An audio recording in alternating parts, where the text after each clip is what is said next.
Hopefully this is working all right for everybody. I'm a little close up to the camera today. Guess we're gonna have to figure out how to adjust that. Let me see if I can't fix that real quick.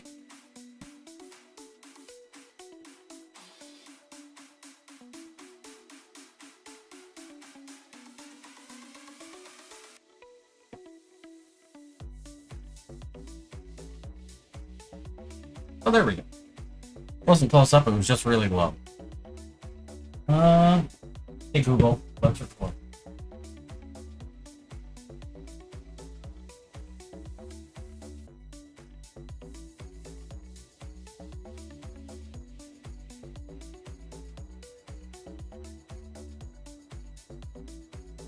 There we go.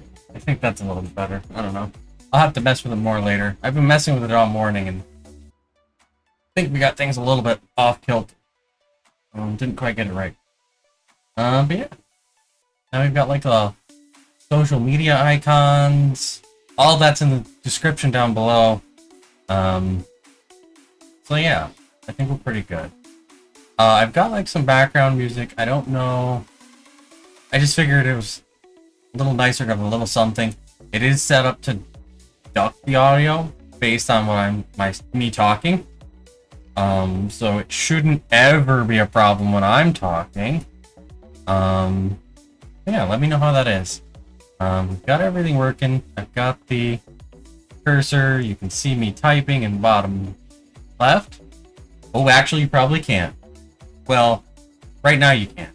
If I switch to my screen, you still can't because it's behind me. So yeah, we just gotta figure out how we're gonna organize this.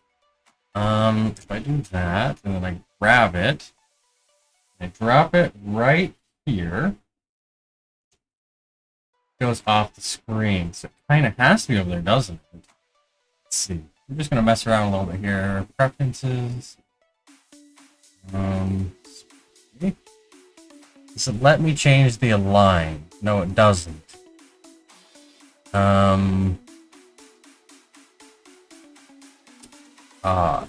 So you know what we've got to do? We've got to drag it right up above me. Right there. So now when I type, you can see it above me. Alternatively, I guess I could move myself. Well, I can't move myself just because of the way the camera's positioned now. Because it would look like the problem is the thing I'm trying to avoid is when I'm looking straight ahead at my code, I want it to look like I'm looking towards the code on the screen, which in the video is over here relative to me. But the camera is over here. So if I move myself, if I move my face to the other side of the screen over here, it'll look like I'm looking off the screen, which would be that way for you guys. It would look like I'm looking over here, which is what I want to avoid. So we'll just place the text that I'm typing above my webcam. Alternatively, I might be able to move the webcam up here, but I don't think that would look. I don't think that would work very well with the. Like, I don't think I could put the web browser up there and it not cover stuff. Like, the concern is it would cover stuff. Like, right here, it isn't covering much. So I think that's probably the best spot to put it. I can definitely move, like, the social links over here. I could move them to the other side. But like I said, then I would have to move the webcam over. And I would be looking off the screen. Looking off the video. So yeah, I guess we're kind of stuck with this setup, which is fine. I think it works, right? And the reason why I had the camera over here, like on this side of the screen. Am I pointing in the right direction? Yeah, I'm pointing in the right direction. I had the camera over here. I moved the camera over here because my secondary monitor is over. I could rearrange everything, and I might do this. Rearrange everything so the secondary monitor is not over here, and instead is over here. This is tricky for my brain because the video is mirrored from reality. So when I point over here, I'm pointing at the monitor. When I'm pointing here, I'm pointing at the monitor. But for you guys, I'm pointing over there. So things are backwards. But yeah. So I'm playing around with it. We're messing with it. I prefer to have the secondary monitor where it is right now, just because it's easier for me to look at. So we'll see. We'll play around with it. We'll mess around. We've been working on the beginner.code Summer of Code website. And so we made some progress. Like, we've got things working. Like, we've got the leaderboard working. We got to get the styles just nailed down.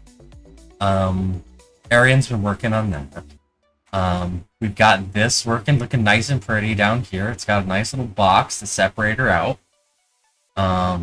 Post your submissions, and then you can vote on stuff. You can't vote on your own things. You see, things have been broken in the past. Like, we've changed how the emojis work, where they come from. I think I really like how it's coming. Like, these emoji aren't based on your system emoji. We're actually pulling in SVGs of each of the emoji, so it'll look the same on every single device, every single operating system, and that makes me happy. Because I like the way these specific emoji look, and I know like Microsoft sometimes has funky looking emoji, like Samsung has weird emojis, some of them are weird. Like, the ones I have here, I like. I think they're good. I really like them. And you can, if you scroll down, there's another user. I can actually vote on their submission. And I can remove a vote. I can remove the, like, let's remove the smiley face there at the start. Now it's available again here that I could add it back in. And it gets added at the end. So yeah, we can add, we can remove. And right now, it is using JavaScript to do that, but like, it's actually reloading the page completely, and things are fast enough locally that you don't even notice it. Let me see if I can do this. I'm gonna pull up Safari, and I'm gonna go to the live site, because everything here that you see is on the live site. Log in. I'm gonna create a real quick submission with a different user so I can show. It didn't do anything. Uh-oh. Is the link broken? The link might be broken. Oh, no. What is the URL for that? Does it work down here? It doesn't work here either. So we've goofed something up. So we'll have to address that. Challenges / I don't know what challenges.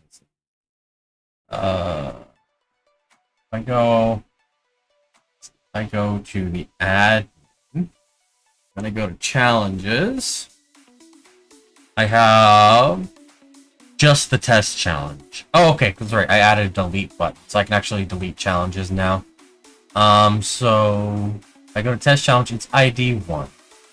If I go to, let me go to the public site. Like, you guys can actually access this right now. And then we go to challenges.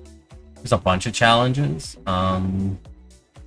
Let's see, 731. That's this one right here. It's ID 4. So if I go up here, challenges /4 missions create. Nope, page not found. I remember what this URL is. Yeah. Sorry. Time to look at the code. Figure out what we goofed up. So that's on the index page. Why is the create submission link not functioning? So we'll call it the chat again. That's submissions container. No, that's not where we want to be. We want to be right. Post your submission. It's a button. Why is it a button? It also doesn't help me because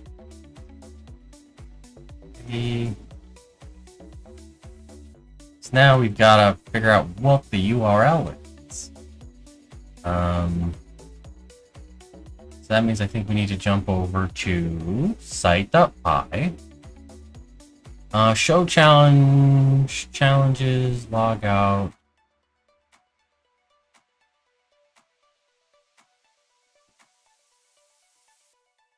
There are two of these challenges. Create submission, there we go. So rename that. If I could spell, that really help us out. And this is the link we're working with. Okay, I see why I couldn't figure out what the URL was. And if I just jump, I would jump back over to here, and I'm gonna... No, I don't want that, Safari. Go away. Why can't I hit the escape button to make things go away in Safari? Like, that doesn't even make sense. Whoops. Gotta put the ID. Or... demo submission.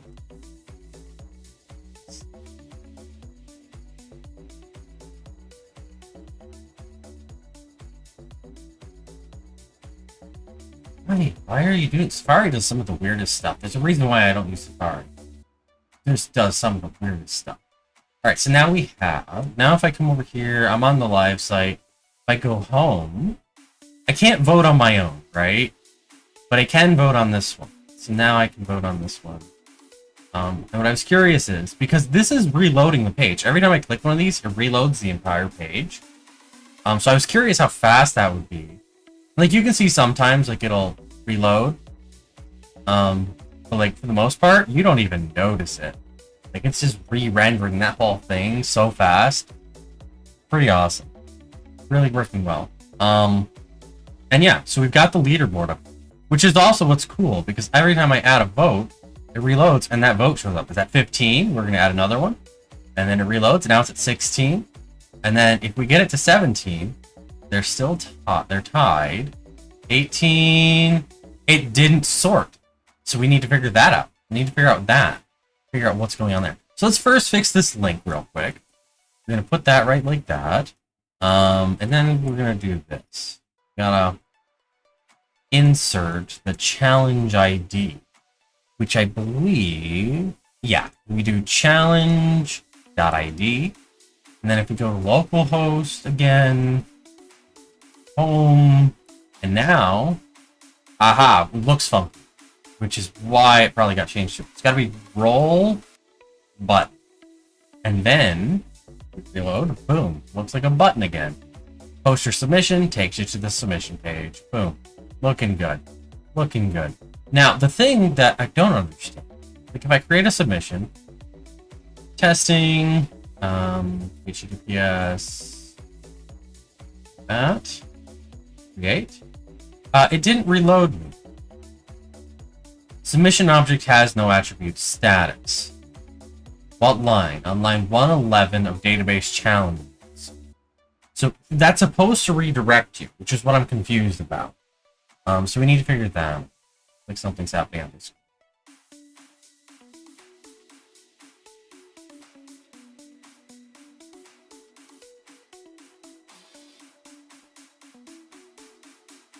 Just checking Discord real quick here.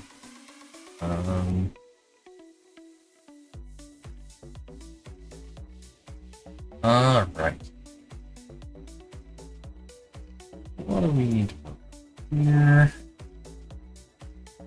Hey, Arian. You fixed what? I don't want both of us to fix the same thing. Line 111 of challenges, you mean? Database model challenges. Line 111. This file's got quite large. I probably should split it out into challenges and submissions, but I don't really have time for that. Ah, there we go. That doesn't really make sense, does it? Mission. Trying to understand.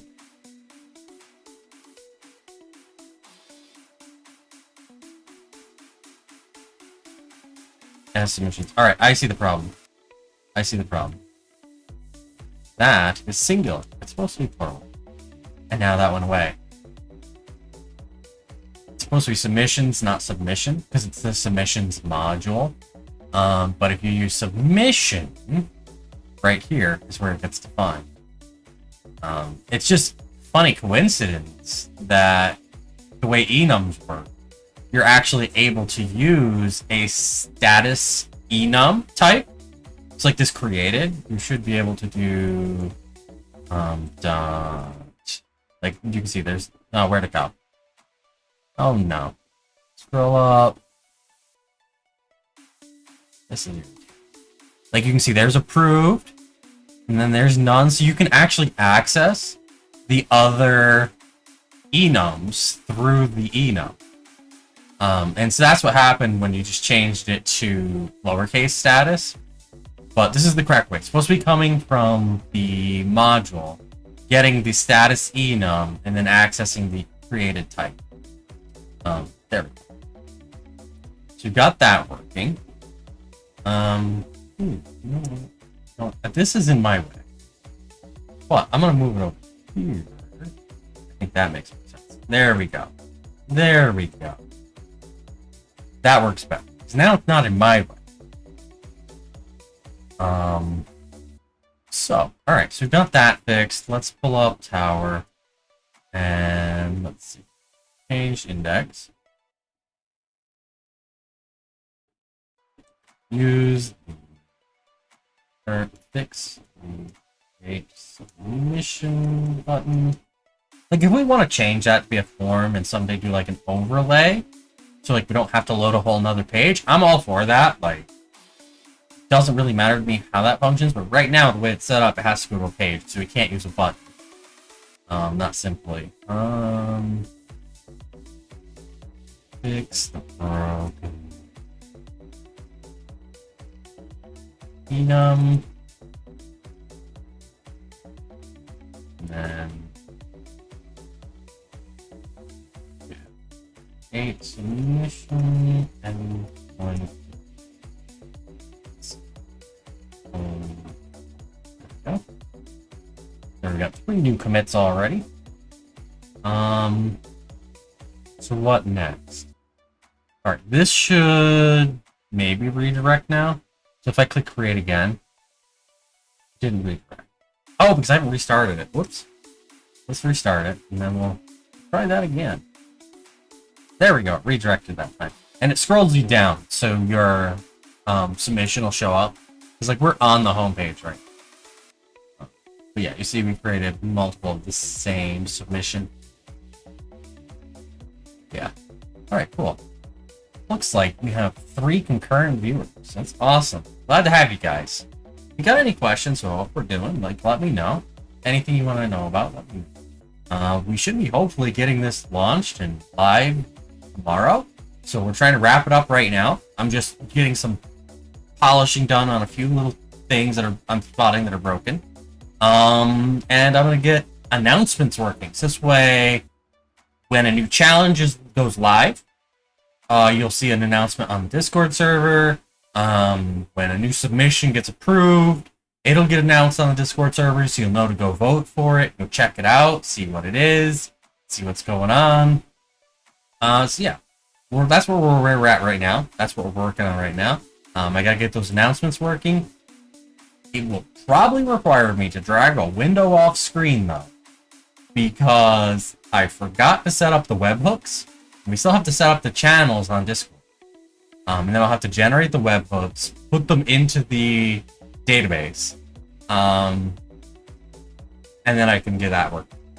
So that's the next step. Let me go grab a paper towel real quick. Give me a minute. Cut the roll.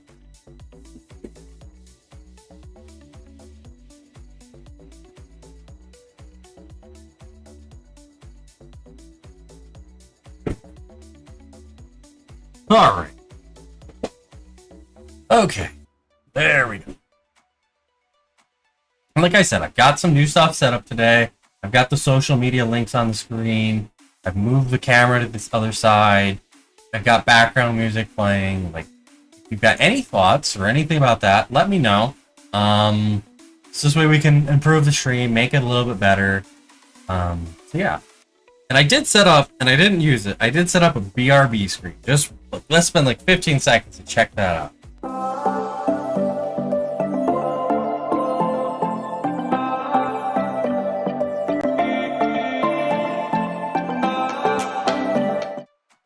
I'm proud of it. I don't know what you guys think. I'm happy. It's probably the fanciest thing I've done in OBS yet. So I'm excited about it. I had to go find a Creative Commons background video, and I had to find Creative Commons audio. So it took me a little bit of time. But I got it working, and I got it figured out, and it's pretty cool, in my opinion. And like the startup, the title screen is exactly the same, but it just says...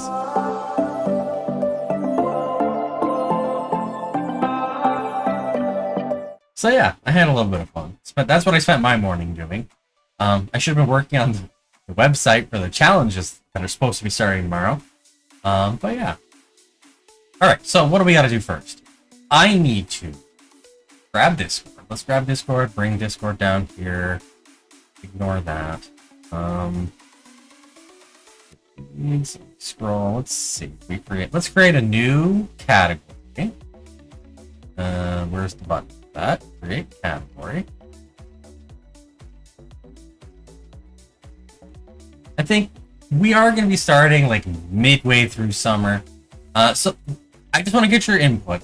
Like, I'd love to have some input on this, but I'm thinking we might just stick with Summer of Code. Like, we're like exactly halfway through summer right now.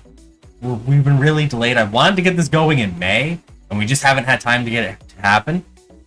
So I'm thinking we're going to still stick with Summer of Code. It'll play into next year. We'll probably do this again next year. We'll have everything in place. Everything will be set up. So we'll probably do this again next year. But like, I was also thinking we could possibly call it the Internet Code's Dog Days of Summer coding event.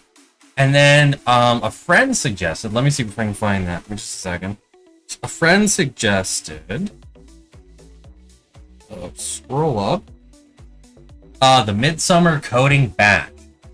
So the choices are Summer of Code, Dog Days of Summer coding event, and then the Midsummer Coding Bash.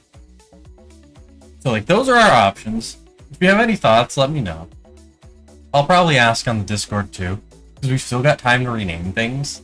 Like, I'm launching it tomorrow. I would like to get it launched this evening, regardless of how polished it is.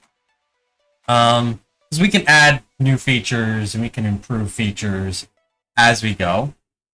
That's kind of the plan. We're just going to get this minimum viable product out there, see how it goes, see what breaks, see what blows up, see what works, see what doesn't, and we'll build from there. Like, it doesn't have to be perfect. Like, we're just getting started.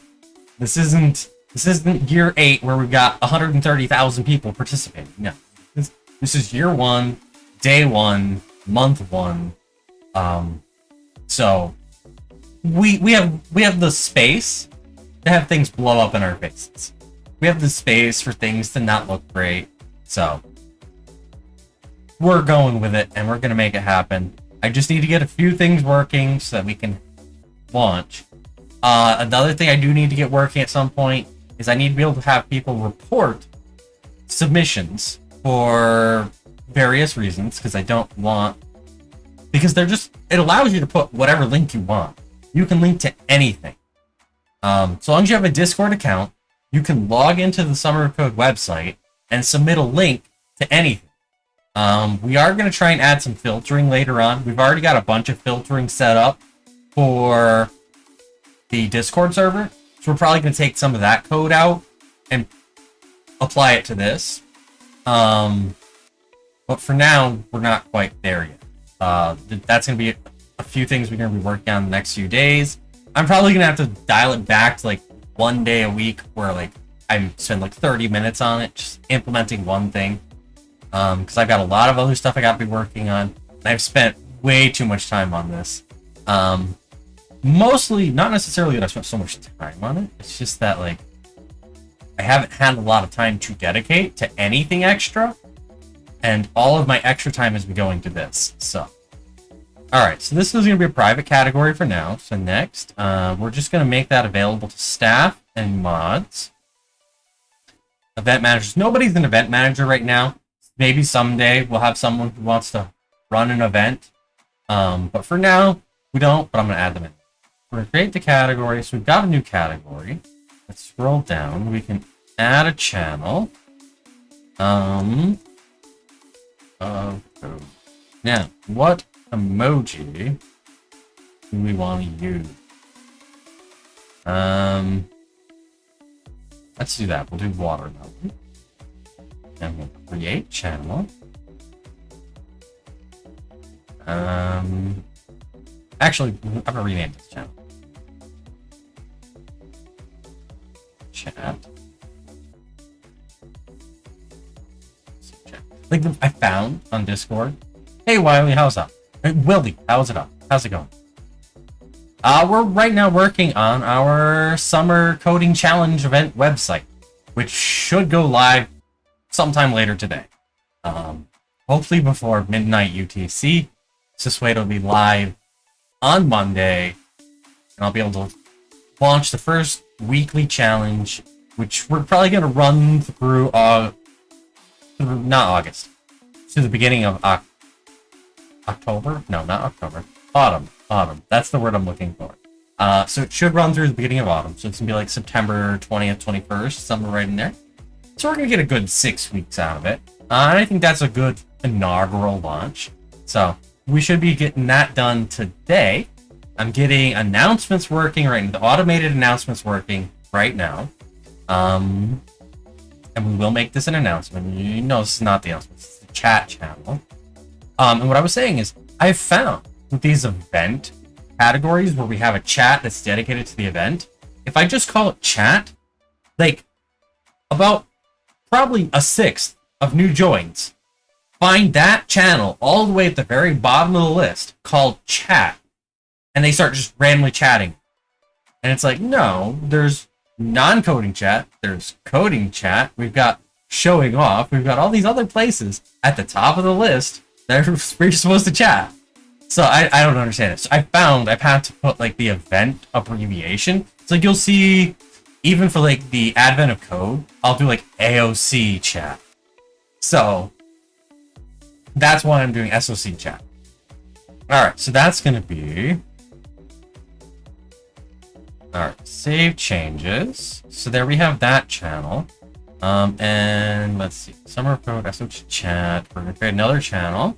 SOC announcements. And I can't spell again. This is gonna be an announcements channel. And we're gonna create the channel. Alright, so now we have SOC announcements. Let's actually... Why did it not move it? There it goes. It moved it. Just didn't update it. Okay. And then this is going to be... Well, what are we going to use? We're going to use an umbrella. Save changes. Alright. Just about every channel that is publicly visible has an emoji, so we're going to continue that trend. It started out just with emojis on the help channels, so we knew what the topic was. And it's evolved to all of the channels so that everything looks consistent. I think it's fun. I hope other people find it fun. Think it's cute and enjoyable. So yeah. Oh, Arian's the first one in chat. He's staff, so he gets to jump in there. Alright, so we got the SOC chat, we got the SOC announcements. I'm trying to think, because we've got to announce when there's a new submission for the current challenge. So I think that's what we're gonna do. We're just gonna call it submissions. SOC-submissions. And this is also gonna be an announcement channel. Or actually, no, I don't want to do that. What I want to do is, I don't know how many submissions we're gonna do. We're probably gonna get a handful, not a lot. We're just starting. But on the off chance that we get like 5 or 6 or 7, I don't want the link the current challenge get lost. I want that to go in the announcements channel, and then there's going to be the submissions channel, where it's going to show it's going to link to all of the submissions that have been created, that have been approved by mods, so that people know they're there, so they know to go vote for them. So you don't have to check the website every day. If you're on the Discord, you can check them out. And so that's the idea. And then this is going to be submitted through summer. Trying to think what makes the most sense. We'll do that. We'll do the sunshine. Alright, so now we've got... Nope, not doing the sunshine. Because on Mac OS at least, it looks fun. Hot. Let's see. I like burgers in the summer, so maybe we'll do a burger. If you have any ideas, I'm gonna go with the burger, but if you have any ideas, we can change this. This doesn't have to, this isn't set in stone. We can change it out. I'm open to community input. Like, alright, so here we go. Also see chat is gonna go below submissions. Submissions is actually gonna be blocked for sending. And I'm also gonna block reactions. The reason I'm going to block reactions is because I want people to go to the submission itself to vote. Alright, save changes. There we go. So now that's set up, and then we got to do the same here. This one will allow reactions. Send messages. Blocked. Alright, I think we're set on that. Now, I need to drag this off screen. I need to generate a webhook. Integrations. Webhook. This is going to be...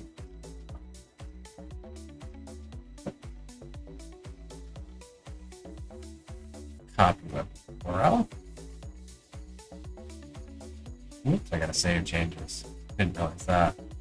Close that, and now I need to drag this off screen so I can add it to the admin. Settings. There we go. Save that. Oops, I gotta generate the other one. And then submissions, channel, integrations, webhook, summer code. Copy the URL. Fix that in there. Save. Alright, there we go. We have 2 new webhooks. Save that change. Awesome. There we go. So now we've got 2 webhooks. So I'm gonna just keep this on screen because we're gonna be testing this out, making sure they pop through. Like they show up. Right now, this is just going to go over here. Pull this back up. Alright, so let's see if we can't get this working. Get a webhook working. I think, did I pull the latest changes? I did, right there. Okay. So this is how this is going to work. I've got to get the settings. I forget how I have that set up. Here, I can't remember. Should be, oh, right here. We just gotta pull this in. So we've got to get this class from, and it is inside of database settings. All right. Then we can here from soc.database settings and settings, and then settings, eject. There we go. All right, cool. So now we've got the settings being pushed into here. We need to pull up the docs. Where did Chrome go? Oh, there it is. Just a sec. Gotta get Chrome back over here. Oop, too big. Pull that down. Trying to think how I can organize all these windows. I'm gonna put this down here. Pull it up a bit. Then we gotta make this smaller. Just trying to get everything on screen.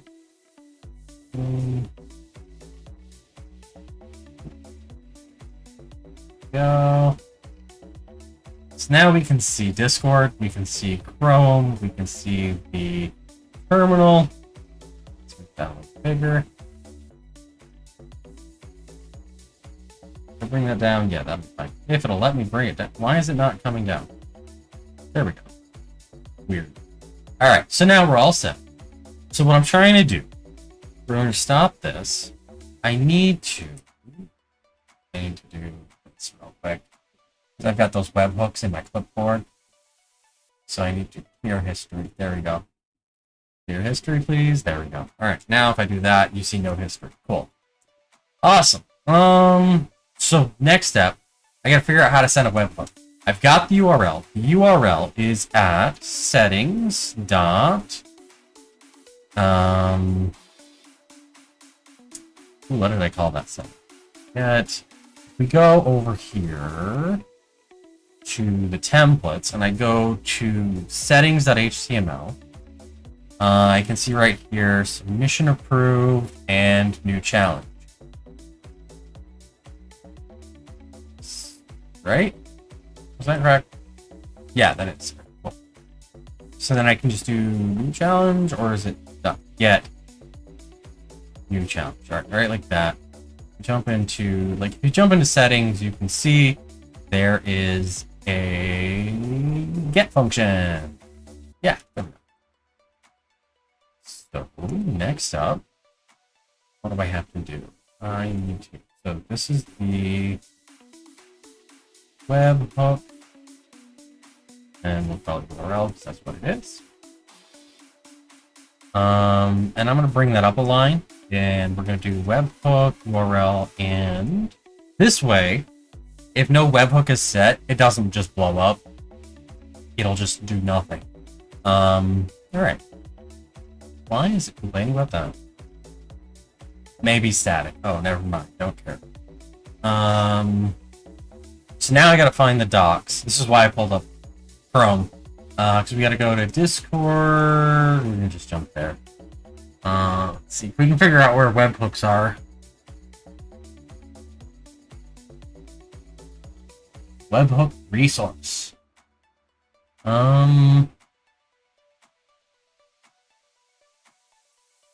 do I send a webhook? Create webhook. I don't want to do that.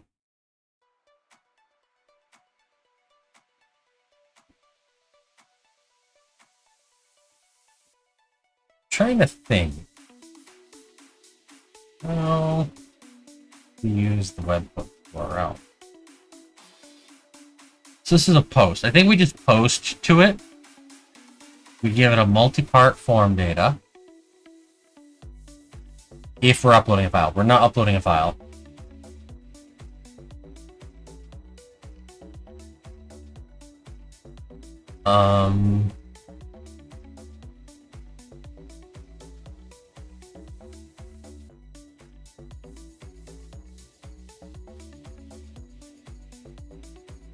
Oh, I was wondering about that. You can actually specify a specific thread, which could be interesting. I don't think we're going to use that right now. So what we've got to do, let me import from AIO. Nope. AIO. Oh, all right, we're using HTTPX. There we go. Import async client. There we go. So now we have an async client. Async with async client as client per session. And so then we're going to do await session dot post. And then we're going to do webhook URL JSON equal. And this is where this information over here, no, not what I want. This is where this information is coming in. This is what this information is.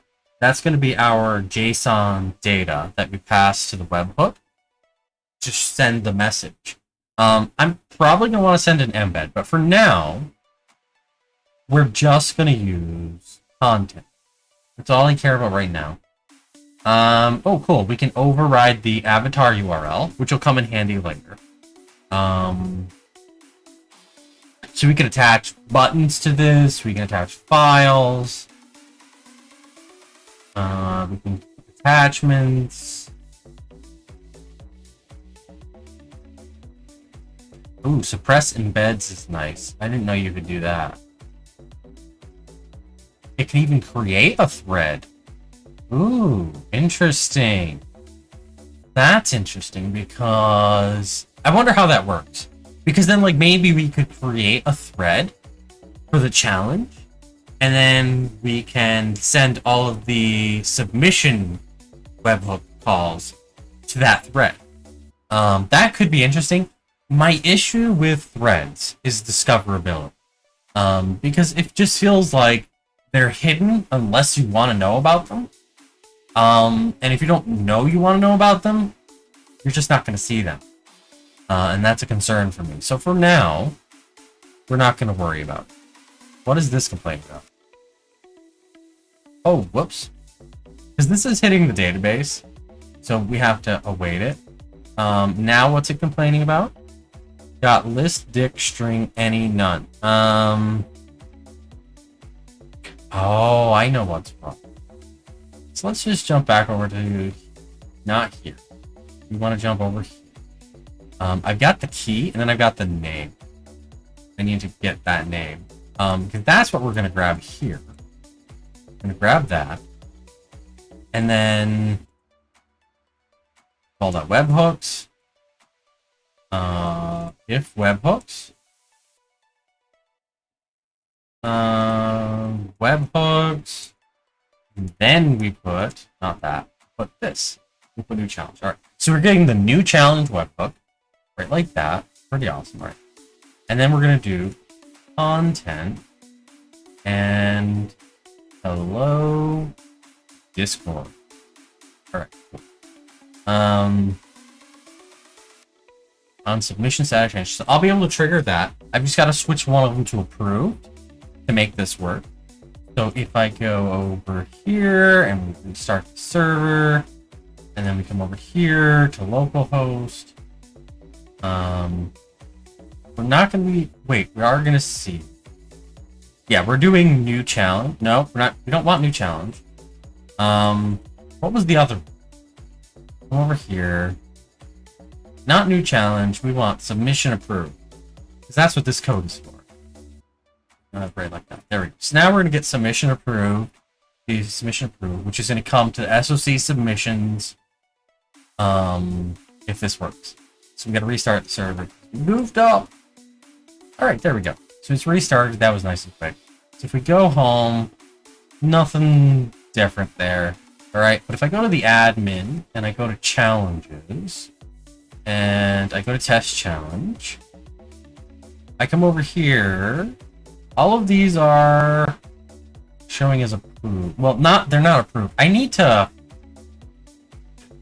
figure out how to make it not show one like that. So I'm going to click apply. Ooh. I see what I did. I goofed up.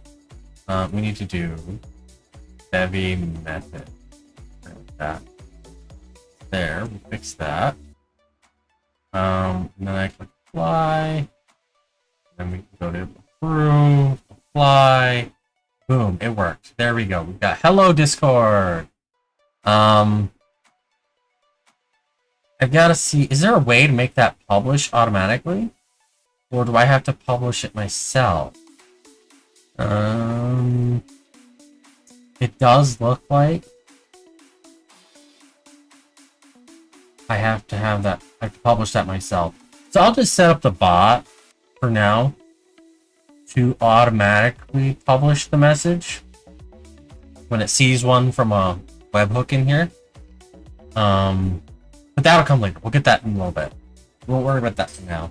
But yeah, so we're able to send a message here. So let's see if we can't send an embed. All right, so it says embeds need to have, so instead of content, we do embeds. It's going to be an array of up to 10 embeds. We got to use a list. And then what does an embed object look like? So we just click on that and we see we've got title, type, description, URL, like all this different stuff that we can use. So to start out, let's do this. So it's going to end up being a dictionary. Title. New submission. And inside of that, we can put description. This is a new submission announcement.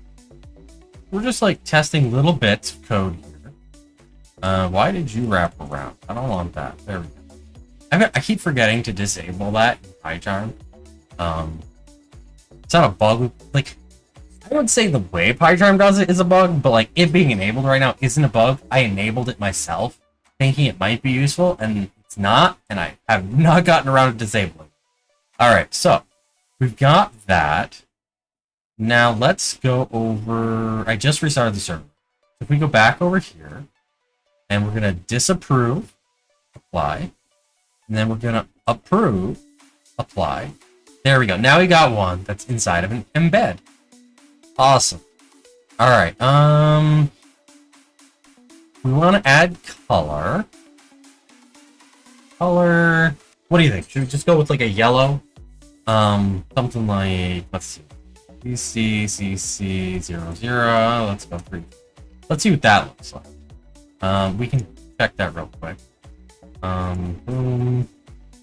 That looks like that. That looks gross. So let me try setting it to 0. It looks a little bit better, I think. I think if we give it more red, like it's a little bit too green. So we're gonna go. Maybe we'll bring back the like that. It's a little more golden. So if we bring this up to E, and then we'll bring this up to D, we'll bring this up to 6.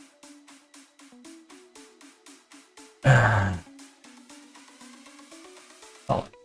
Not sure why that one didn't. Alright, so I don't like... It's a little too washed out. Bring it up like that. Maybe bring this a touch over here. This is more useful.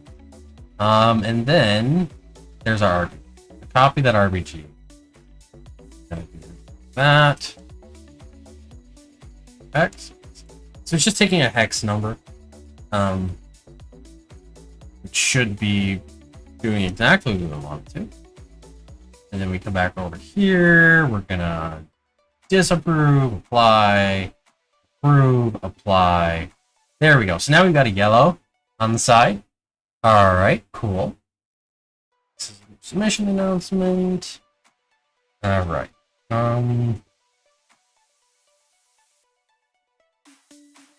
I don't think we're gonna do that. New submission from submission dot created by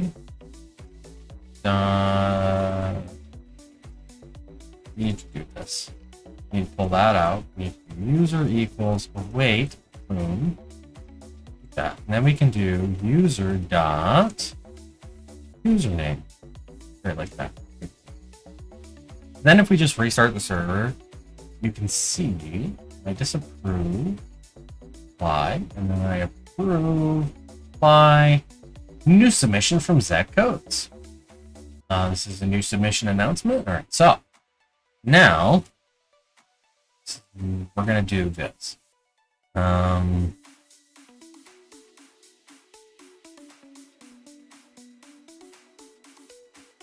trying to think.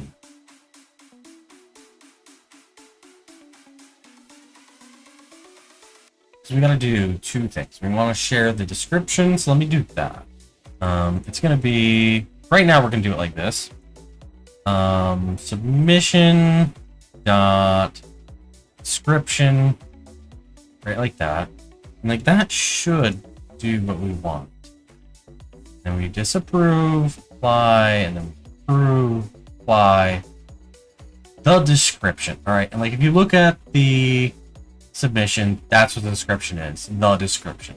It'll probably be larger for a lot of submissions. So what we're gonna do is description equals submission.description. If len description is greater than 250, let's do this. Just clean up that description. Make sure there's no extra leading or trailing spaces. And then if it's greater than 250 characters, we're gonna do description equals description 247. So we're gonna grab the first 247 characters. We need to put this inside of an F string. Right like that. Then we put triple dots after it. Pretty simple. We can test this. Let's go to the homepage. We need lorem ipsum. We're gonna generate some lorem ipsum. I need characters, not words. We need. All right, we'll do bytes. We need 300. Just generate it. That should be enough to go off the end. And then we can close this. We can post my submission. Boom. That. And stick with that link. Create. So now we've got this one with this nice long description. And then I come up here. Right now, that's not approved. So I can go to challenges, test challenge. We scroll down. We should be able to find it in. There it is. All the way at the bottom. Then we're gonna approve it. So we apply. Boom. There we go. It didn't cut it off. It didn't do it. You know why? Because I didn't use the cut down bit. There we go. So let's restart the server. Boom. Now I'm curious if I hit apply. There we go. That time it worked. So now we have this nice little bit. Now, one thing to think about though is, what if at 247 characters there was a space? Then you'd have a space ... So what we're gonna do is we're gonna add a strip right to strip out any trailing space that might show up. And I'm gonna do this. I'm gonna get rid of some common punctuation that might be there as well. We just want to R strip. We just want to get rid of it from the end. Semicolon. I'm trying to think if there's any other punctuation that might be there. Let's get rid of parenthesis. Well, yeah, we'll get rid of parenthesis, closing parenthesis, opening parenthesis.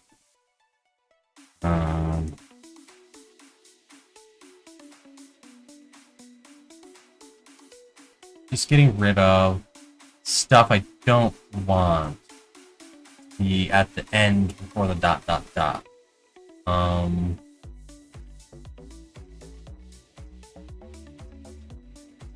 It is unhappy about something.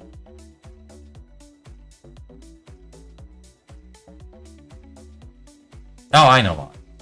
I'm stupid, that's why. If I hit this end, I think I can... Oh, that made a lot of sense, didn't it? There we go. Now it stops complaining. Yay! When you don't break your string, it works. Alright, so that should be working. So now we've got the description. And then what I'm going to do is... and check it out. And we're going to do... this. We're going to do... short URL equals submission dot where is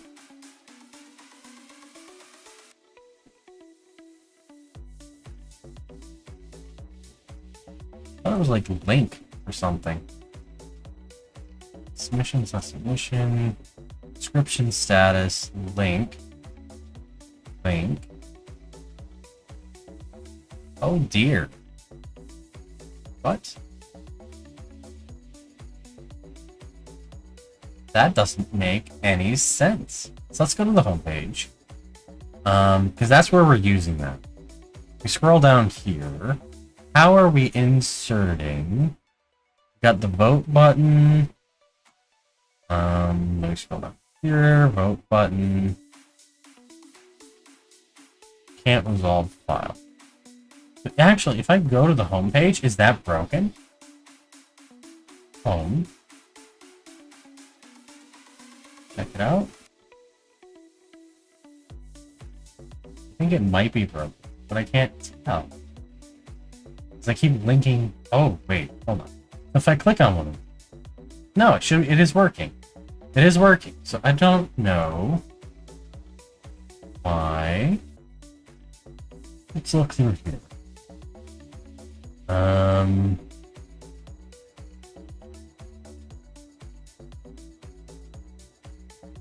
Very odd. Oh, I see what happened. I see what happened. We don't have the property for link. So we do need to add that. We're missing that property. That property. Dev. Link. This is going to be a string. Turn self dot.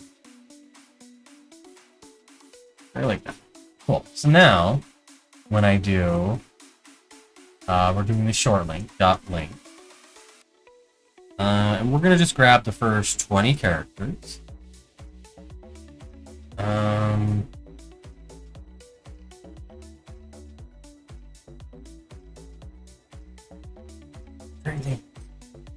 How do I want to do? How do we do?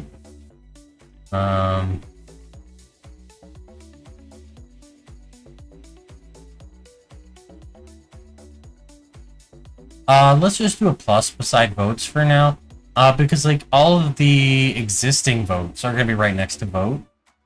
I think it'll be obvious if you just have like votes plus that people need to click the plus to add votes.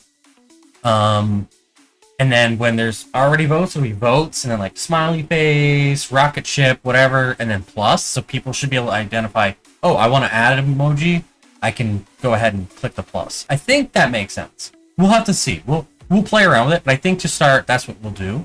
I'm being summoned, maybe? Looks like I've got 2 mentions here. Bumping and...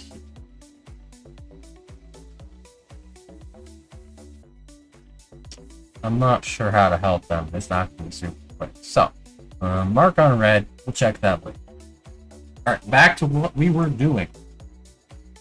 Cool. Alright. So the short link is just going to be like the first 20 characters. If... and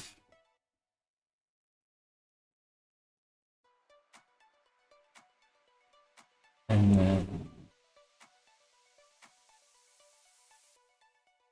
dot if len submission dot link greater than 20, else nothing.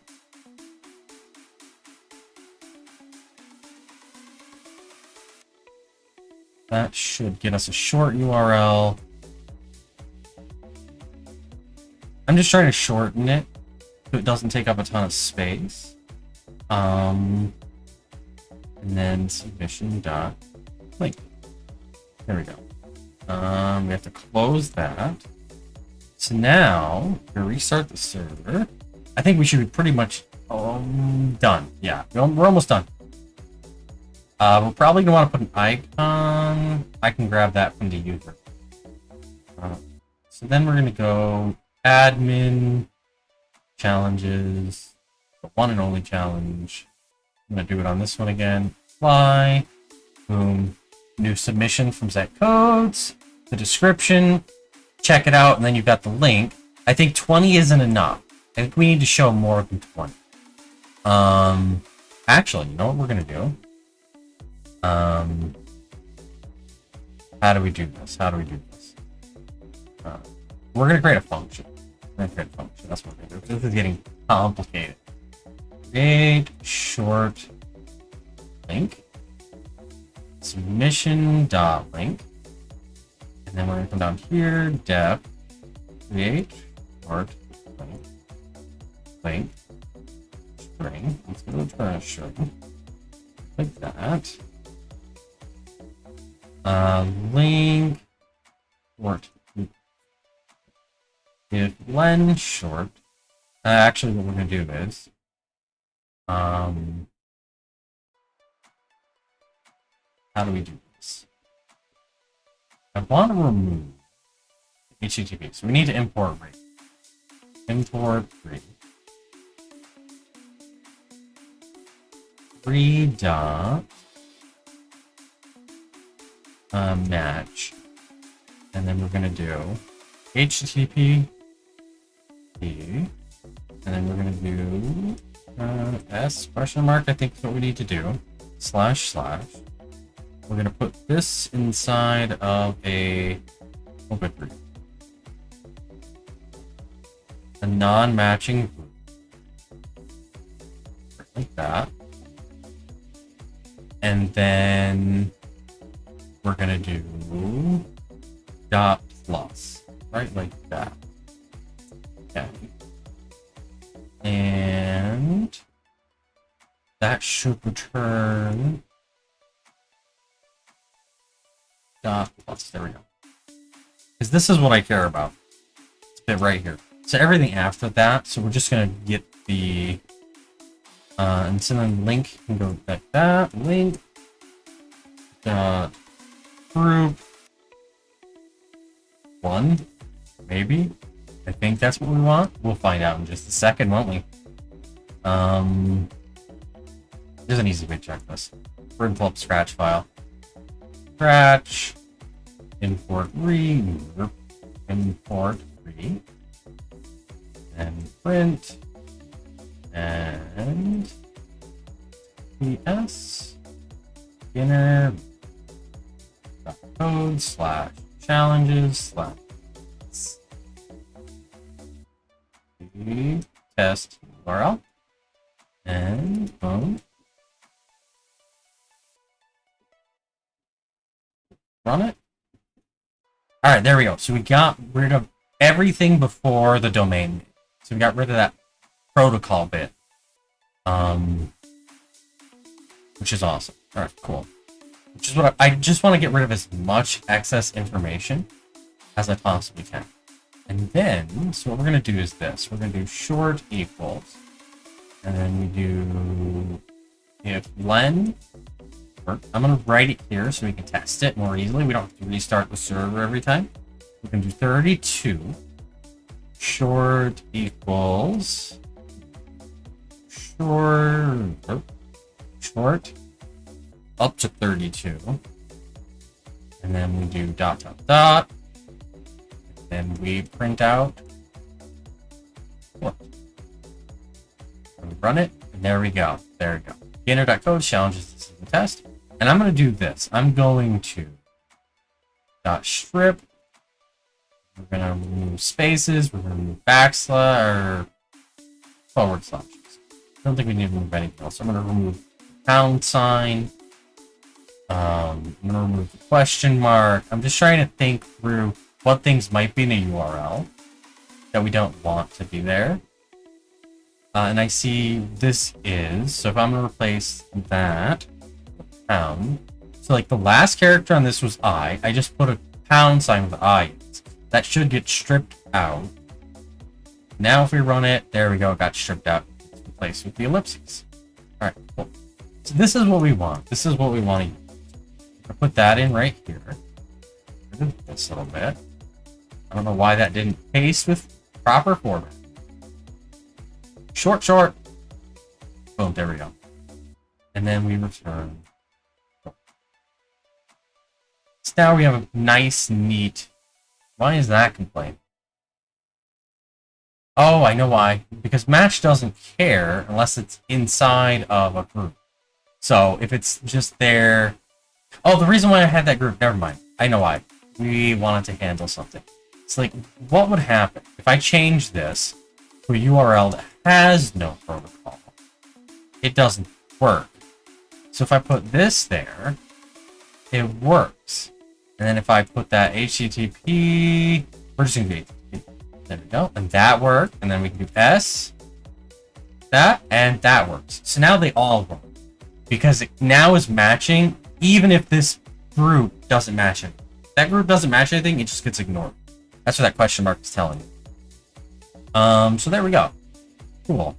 So now we've got a short URL. So we're putting short URL, putting the submission link, and it's going to be doing up to 32 characters. So let's restart the server, right like that, and then we're going to go home.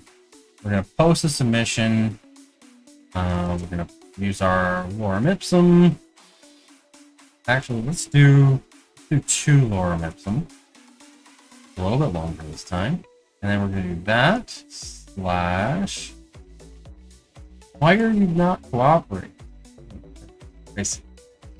This is a test submission URL. Want it to be a nice long URL.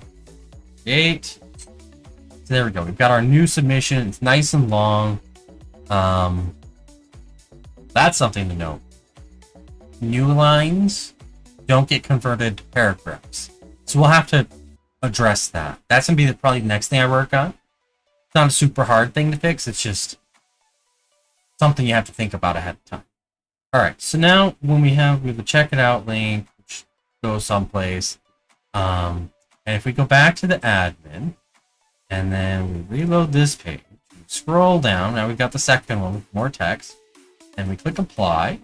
So we still get the nice short description, and you see the check it out has no HTTPS, and it doesn't have the full URL, just has the ellipses there. And if you click it, it'll actually show you the full URL there. You can click yep, and it'll take you to the page that doesn't exist. All right, so cool. There we go. We got that working. We've got an embed working. I think... How do I do... Is there a way... Timestamp type description URL. Timestamp color footer.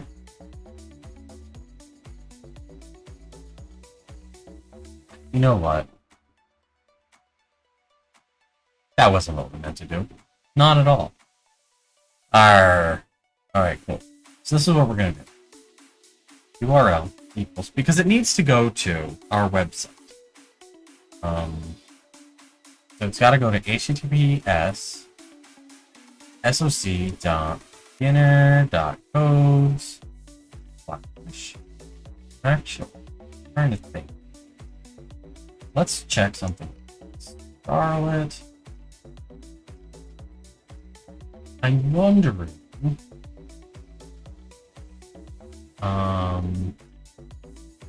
Examples. Do they show me how to generate a URL to a specific route? That's the question. Routing. That's probably what we want.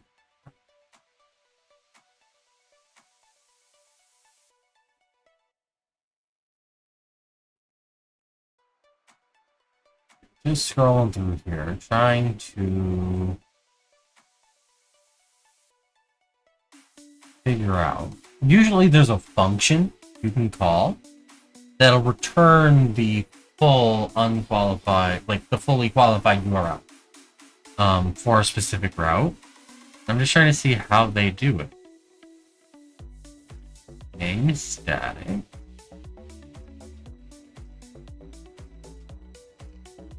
Reverse URL lookups.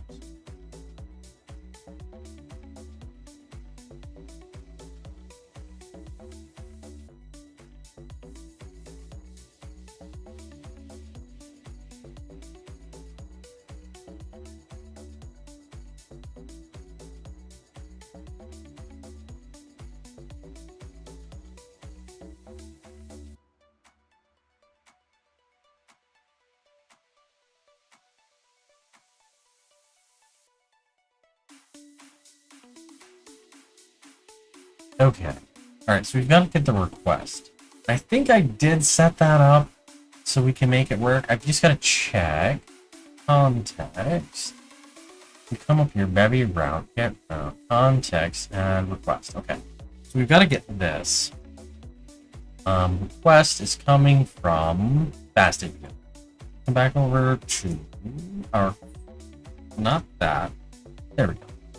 I want to grab the request right here. Then we have to do request, request equals inject. Okay. And then we need to import from fast API, import request. That should give me what I need.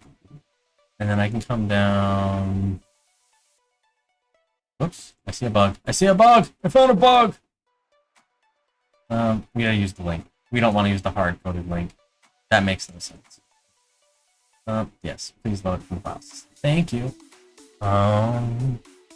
Create short link. Here with the link. That's not the correct link. We want to use this one right here. And so here we need to do request.url for. Now, how do I set a name? Hey, Gry, how's it going? I'm assuming you say it Gry. It's all uppercase. It could be G-R-Y. I don't know. Hello. How are you doing? Just working on some stuff right now. Alright, so. How does that? I need to look at...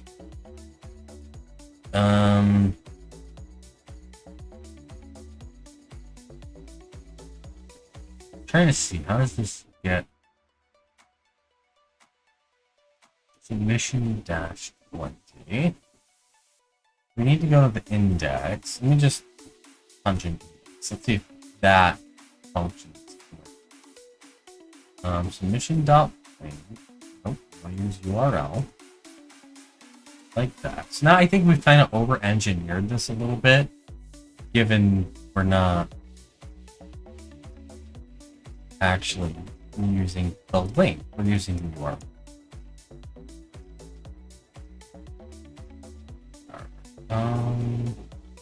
Well, you know what we can do. I'm gonna do this real quick. Yeah, we'll leave it. We're gonna leave it for the moment.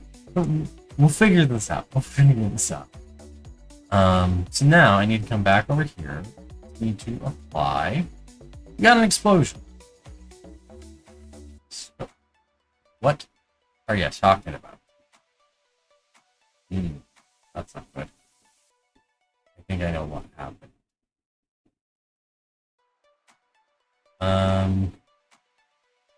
Payload. Actually, can I do the request? I'm trying to remember how I set my thing up to work. So then that gets triggered.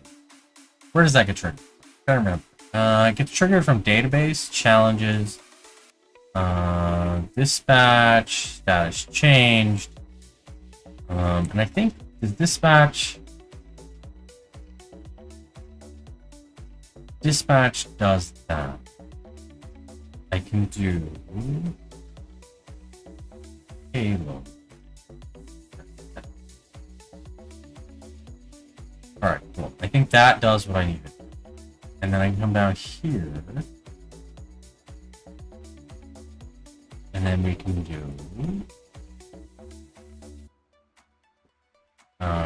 request.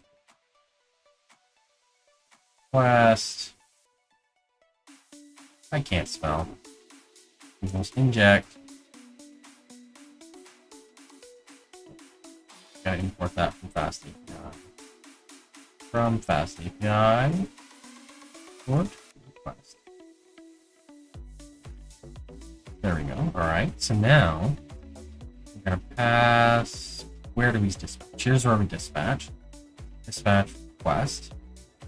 And I just realized the dispatch function isn't done yet because I have payload. We're just doing handler payload. I need to splat that out. Alright. So now we can restart this. Now, let's apply. Boom. Localhost 8000. Yay, it worked. Alright. But I don't want to show localhost 8000. Go away. Go away. Here's where we want to be. So what I want to show is the submission.link. We're going to shorten it. But it's actually going to take us to the submission. Wrong thing.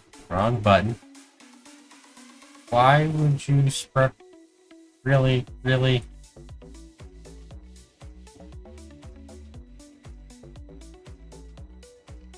That. And then we do round. And like, if we look at the URL, like right here, you see up in the URL, there has this pound submission -20. That's how we get to the submission itself. And that 20 is the submission ID. Right like that. So now we're creating a URL that should jump us right down to this submission when we click on the link. And it's going to show the URL for this link right here. And so like right now it shows us localhost. I'm going to be changing that. That should now show us SOC, because that's what this links to. If we hover over this link, you can see the hint down at the bottom. Like if we click on it, you see that's what the URL is right up there. So I'm going to, it should show that, even though it's going to go to localhost 8000. And that's what we're going for. So I want to take people to the submission itself so they know to vote, but I also want them to know kind of like what the URL is. So now if we come back over here to the admin, we apply, it worked. All right, cool. It's in there. Now you can see, check it out. It's in the SOC beginner.code. This is the test. And then if I click on that, it'll take me to localhost 8000 submission 20. Yep. And then it'll scroll down and there we go. There's the submission right there. All right. So we've got that functioning. Let's see if we don't commit some stuff. So inside events, allow for multi-parameter event payloads. Go. And then add missing submission link property. And then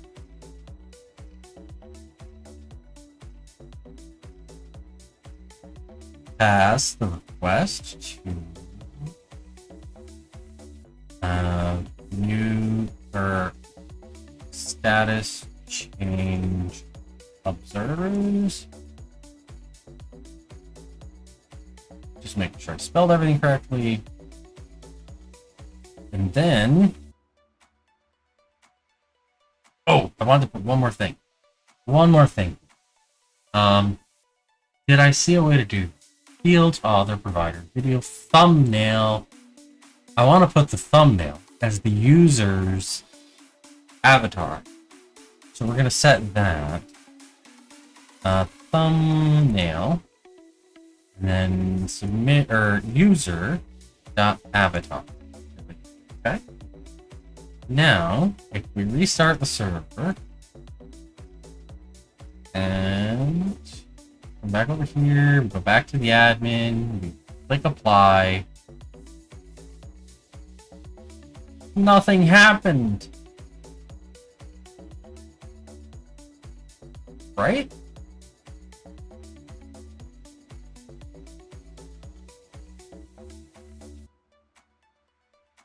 I didn't get any error messages. I didn't get an announcement.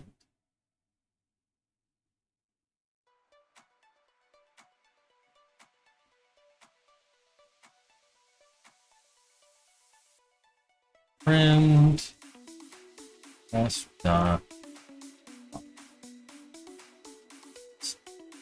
status code.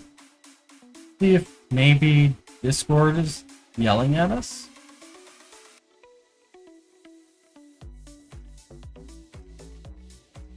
We got a 400 error.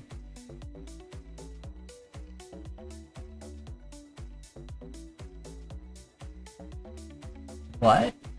Why? I'm confused. Alright, so what does it say about the thumbnail? Oh, it needs to be an embed thumbnail object. So let's click on that. We got a URL. Well, that's all we care about. So this has got to be a dictionary. A little bit confusing, a little bit odd. Right like that. That should be what we want. Let's come back over here. Apply. Boom! There you go. There's my user avatar. Pretty cool. Alright, I think that right there is pretty good. Trying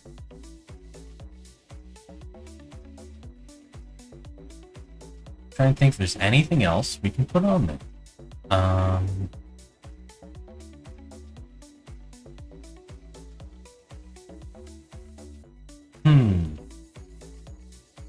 Okay, let's see. Got the thumbnail, color. You don't want to use a URL. What that would do is it would linkify this bit right here and make the title a link. I don't think we care to do that.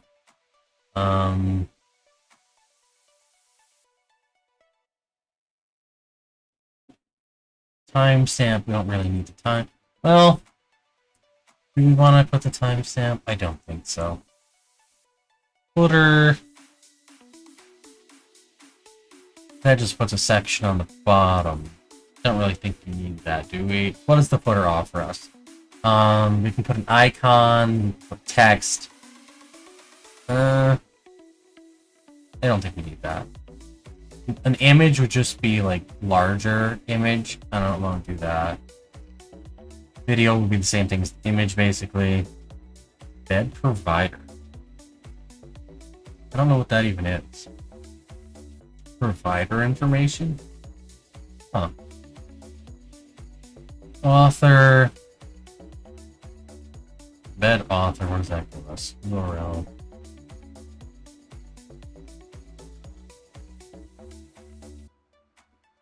Like, let's just real quick add an author. I'm curious what that looks like. Icon URL. Then name. Username. Like that. And then restart the server. Let's just see what that looks like. Maybe it's something we're interested in. Maybe it's not. Alright, so that puts that up above. What do you guys think? Does having the user icon right here, or the user icon up here nice and small, make more sense? We could even maybe get rid of this line. Get rid of the title, right? Like this. Let's try that. Let's try it out like this. Let's see. I need to restart the server.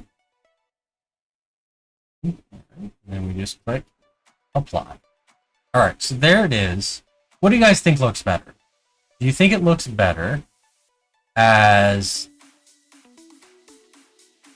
this right here, this design right here, where we have a title that says new submission from Zech Codes, and it has like the thumbnail for the user's avatar as a description, and then we have the link?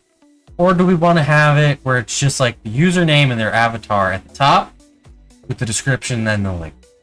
That's a little bit simpler. I think it stands out a little bit better who it is. Let me know. I'm leaning more towards the one where it's just the username with their little avatar next to it. That's what I'm leaning. And I mean, the reality, we could do something even crazier. Let me just pull this together real quick. Didn't want to do that. I want to do this. So we go back, and then we're looking at the embed. I don't care about the embed. Avatar.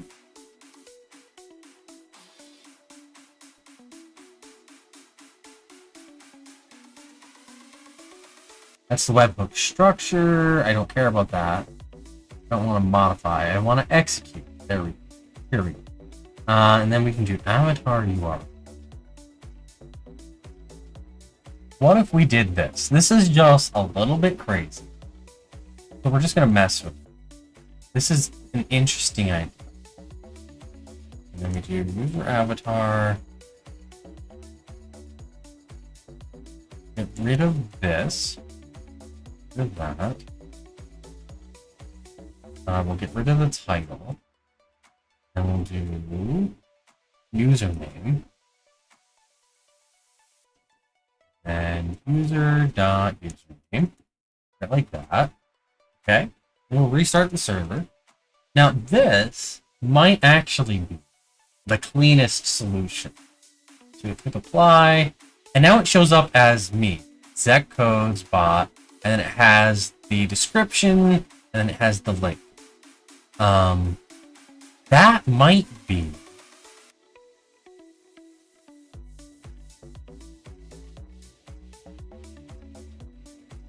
that's interesting. We can actually make it look like it's coming from that user.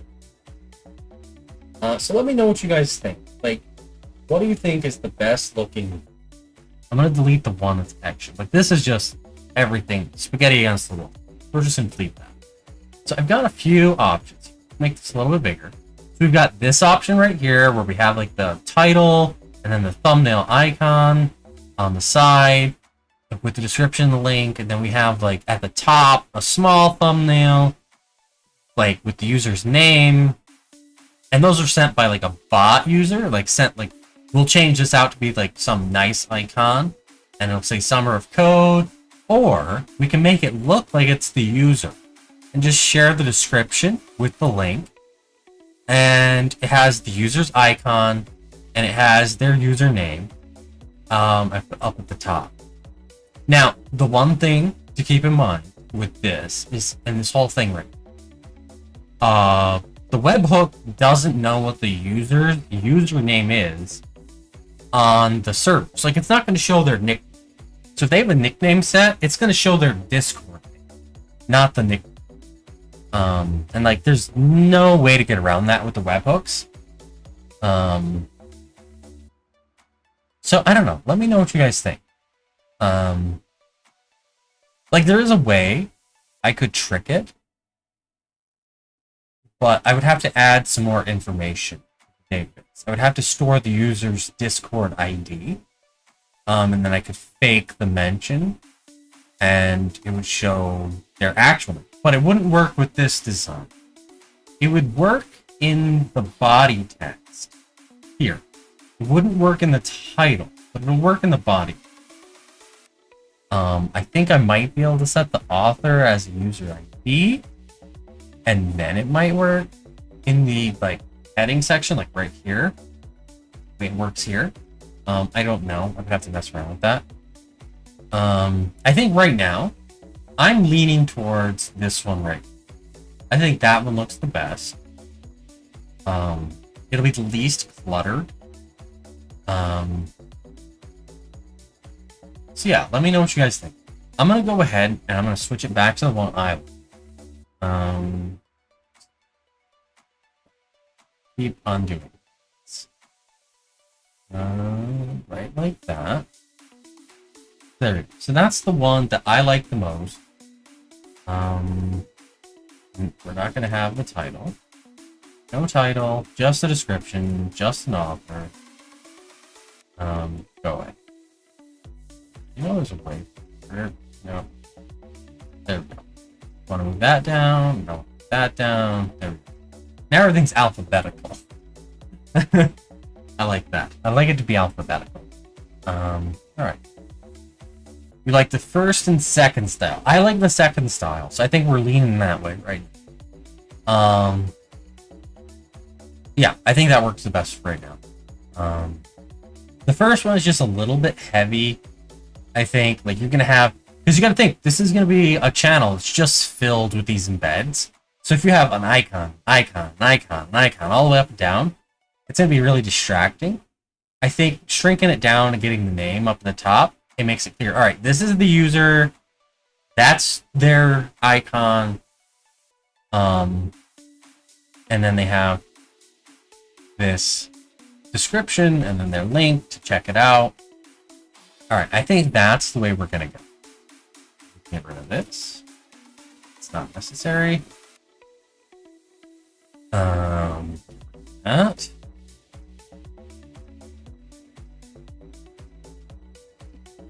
Actually, can I have block set up? I have not gotten logging set up. I could have swore I did.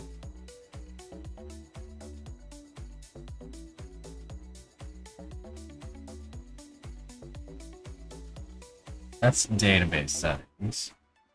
And then if I go to site, yeah, that's just dev. So I don't have logging set up on this. Trying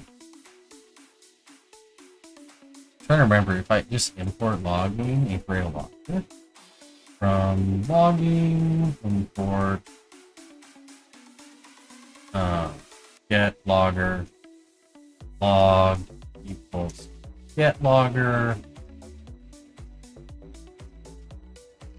announcements that, and then we do, then we'll use this log dot info debug.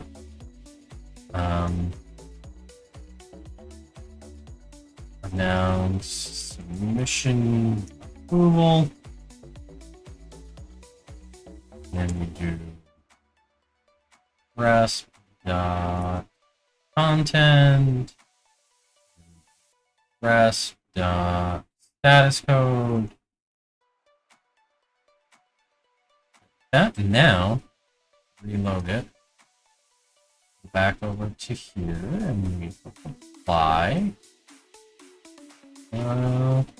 It didn't log it because we did debug it.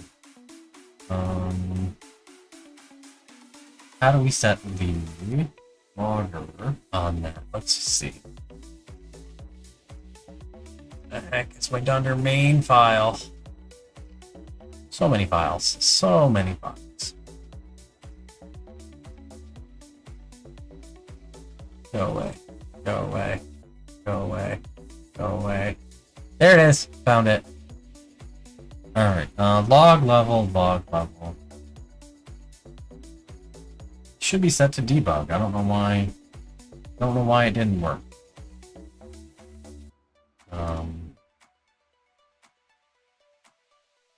Import logging.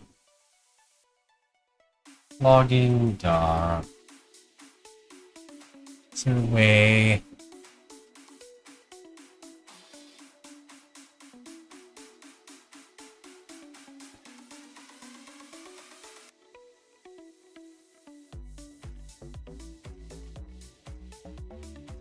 dot root dot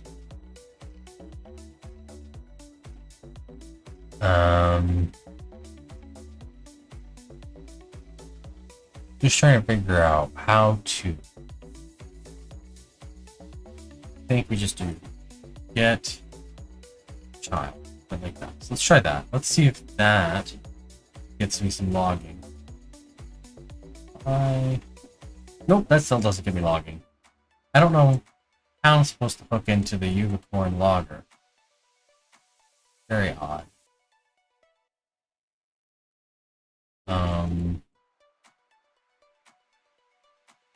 Get logger, announcements, and then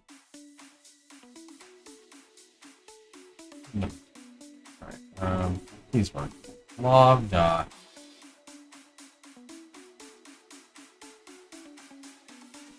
How do I configure the logger?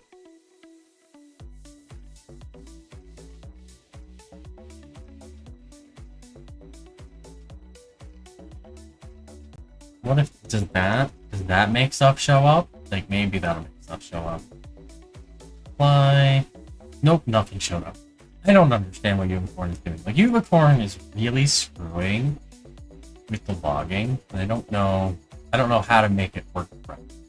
So you know what we're gonna do? Just screw it. We're gonna print out into the thing. Because I want to have this in there for debugging purposes. So like if there's ever an issue, I can just pull up the logs for the server and see what's going on. Now it's submission approval. And there we go. So we got an empty response. We got a status code 204, which is what we're expecting. All right, cool. I like that. That looks good. All right, cool. So we've got that working. So now that's all functional. Let's go ahead and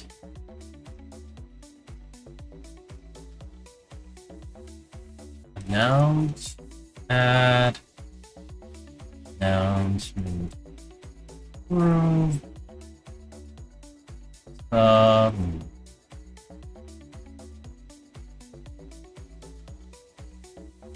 push that out.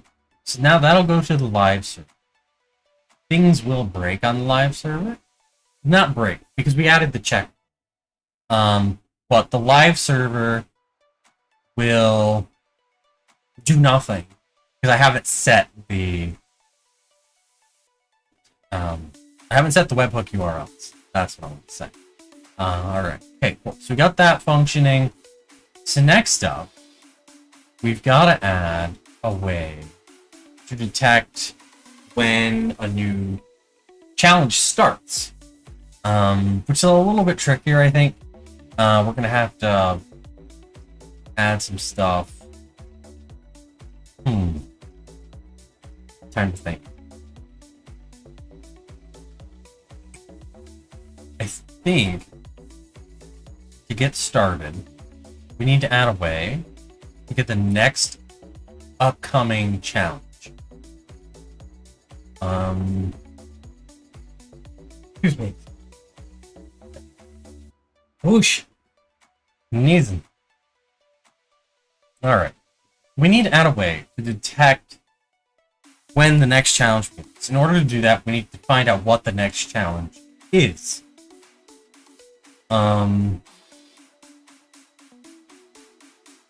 Actually, stop.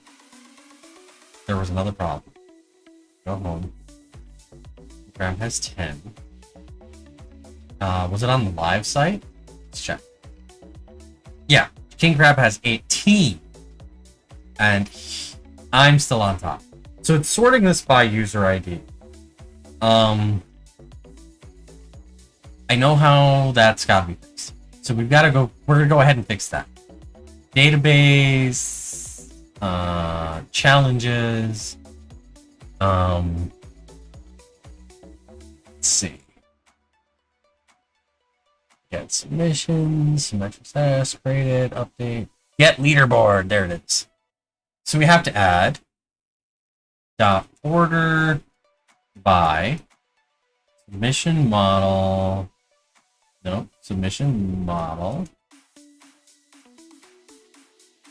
No, we have to. How do we do that? Votes? Does it let me just put a string? Because I need to order by this. And I don't know how to do that. We might actually have to make a sub. I'm not sure. We'll find out in a second. So let's go over to the local votes. Need to add a bunch of votes. If we just start clicking on this last one.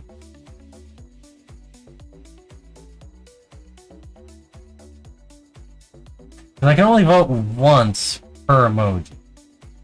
So I'm just going to add all the emoji. Boom. Alright, so there we go. We've got all the emoji. Now they have 43. Wait, order by votes. And then I come over here, restart the server. Right like that. What is this message? I don't know what that is. Go away. Alright, so we're running. Working. It didn't do anything at all. Alright. So, you know what? I don't know how to do this with people out. Because I need to order by a column that doesn't exist inside the table. It exists inside of my query. But that's not a huge problem. We'll just come over here and we'll go apps. site. And then we have to find the index page. There. Where are we grabbing the people? Right there. Sorted. E. Lambda E dot votes. So that, in theory, should fix the problem. Unless it's sorting the wrong way. Sorting the wrong way. Whoops. Reverse. True. Thank you. Start. Boom. There we go. Alright, so now the person with the most votes is on top. Alright. What next?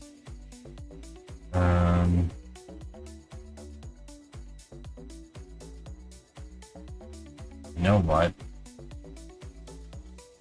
I want to do this.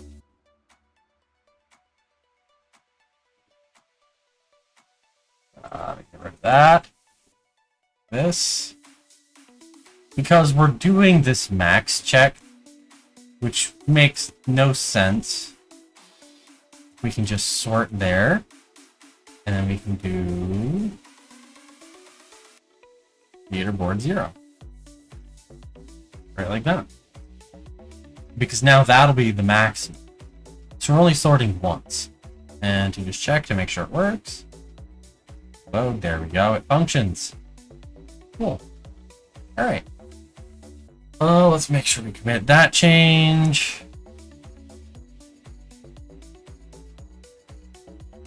Correctly order.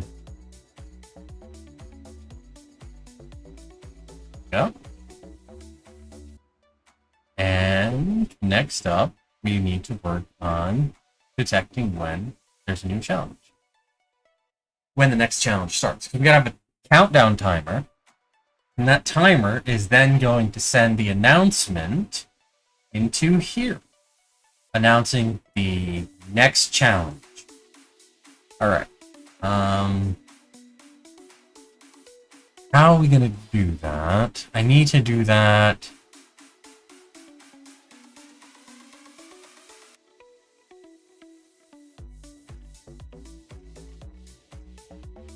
How did I do that inside of here? Because inside of here, I listen for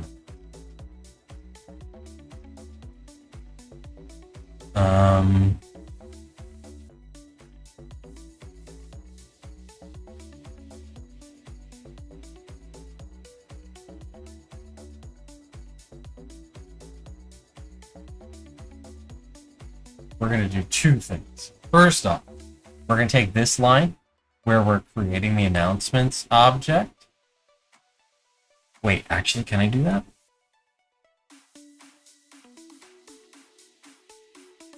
Yeah, we can do that. All right, so we're going to take this right. We're going to take all of that.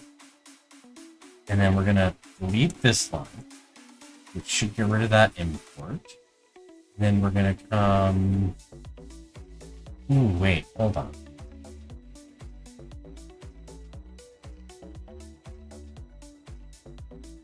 How do we make this function? Ugh.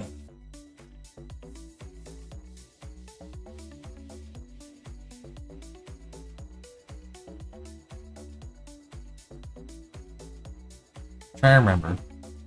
I can pass on. Args get past here.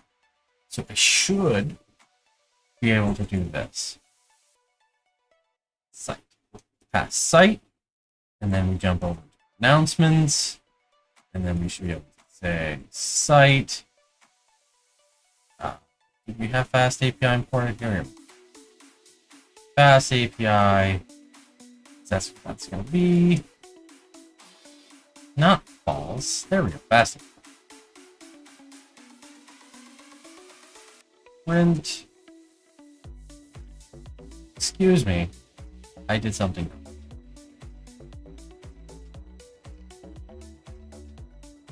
Site. So now, in theory, when the server starts. There we go. Cool. It worked. Yes. All right.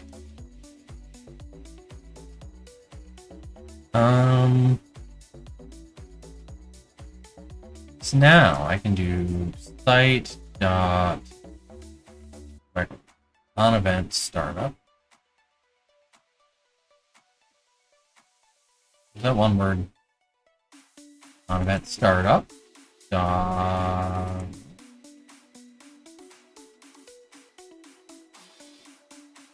What options do I have? Add event handler, event type function. There we go. That's what we want to do. On startup, self dot countdown. That. Now we have to create that countdown function. We're gonna call it begin countdown. That's what it's gonna be. Async def begin countdown. And just test it out.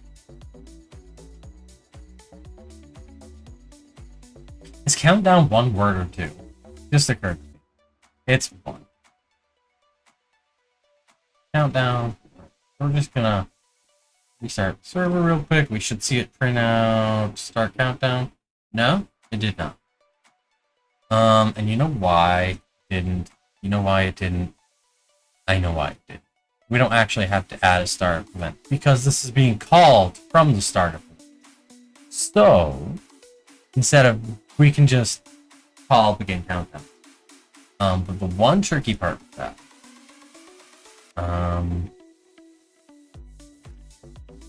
site dot, no, site dot,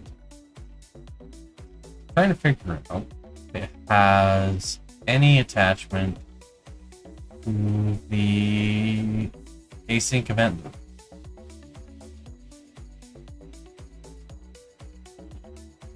Don't think it does. Alright, doesn't look like it does. We need the site? I don't need the site. Cool, that's even better. Like, it just occurred to me. I was thinking I had to hook into the startup event, but since this is being created in the startup event, we don't even need to worry about that. So we're just going to import CPO. We can get rid of this. Don't need that anymore. We can get rid of this. And then we do asyncio get event loop create task begin self begin countdown. So now we begin the countdown. So now if we restart the server, we should see the printout start countdown. There we go. Cool. So that's working.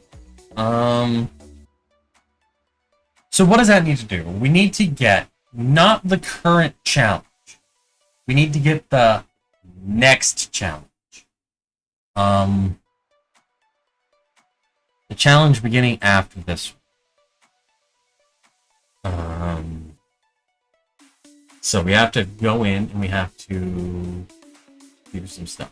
Now, first off, we need to get the database.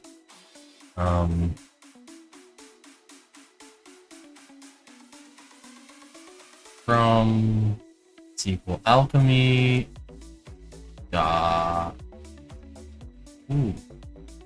txt.asyncio import async session. There we go.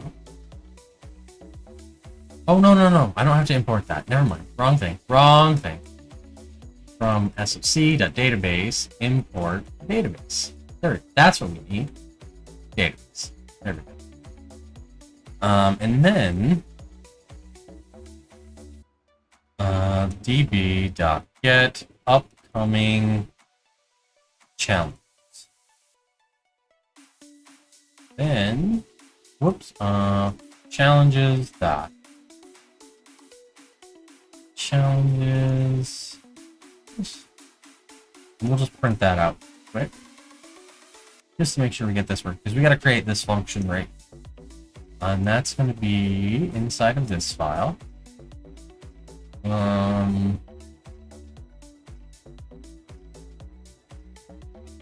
Trying to figure out where are we. Get rid of this, please.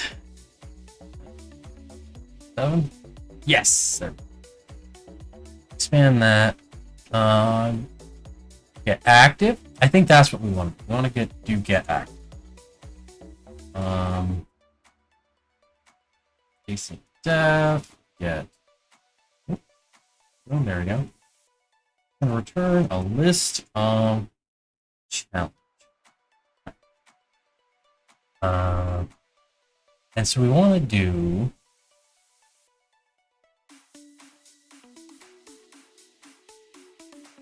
like that. This is not going to be get first. This is going to be challenges. Get query results. Query. And then we want to do dot order by. And then we want to do challenge dot start. Yeah, there we go. And we want that to be ascending. Think that's correct? We'll find out in a minute, huh? And then turn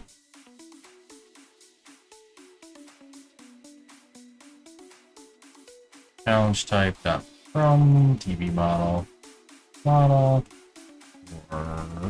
model in challenge. So I think that's going to do what we want. We'll find out in a minute, won't we? Boom, something exploded. Missing one required positional argument DB. Did I forget to tell it to inject? We did. So we have to tell it to inject. Right like that. So we start.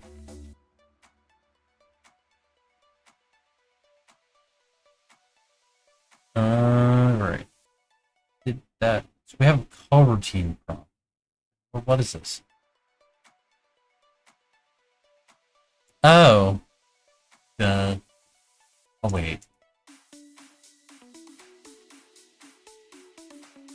Now if we start. Oh, there we go. Now we've got. There's only one challenge on this server. So if I go ahead and I go to the admin. What? No session? How is there no session?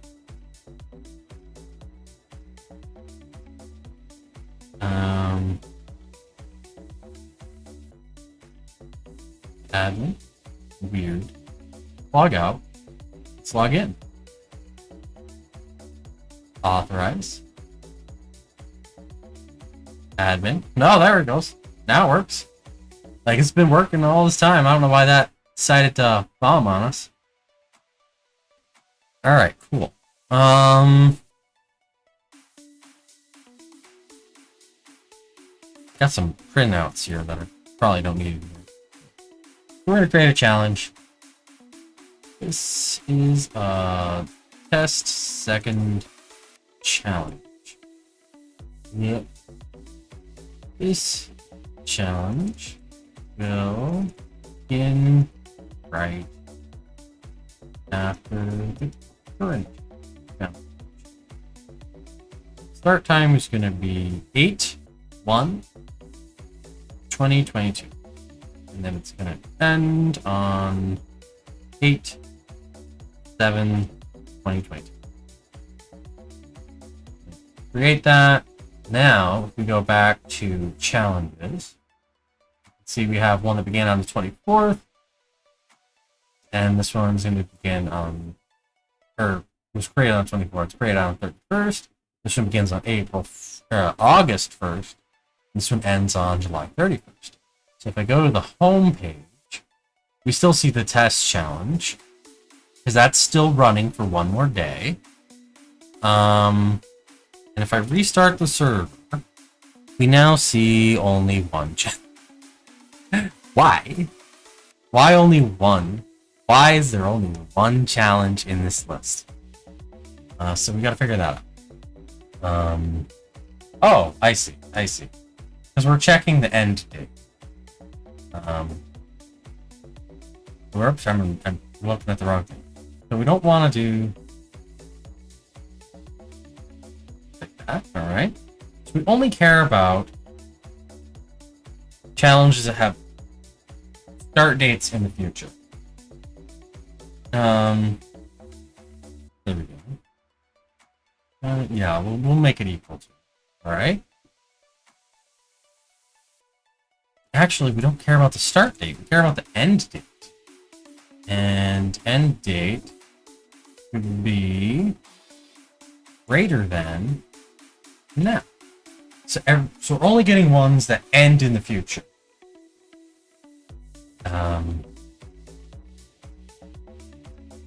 And then we do order by and limit.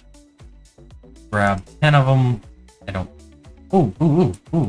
We should set a limit right here. Limit int equals. And then we can pass that in here. Limit that. And then we can start this. Boom. Now there are 2 of them. So we've got challenge 2. This is the second challenge. And then where's the other one? Or maybe we only have one.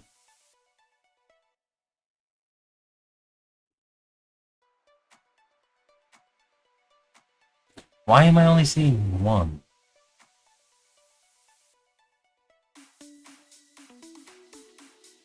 Challenge model.end is greater than now.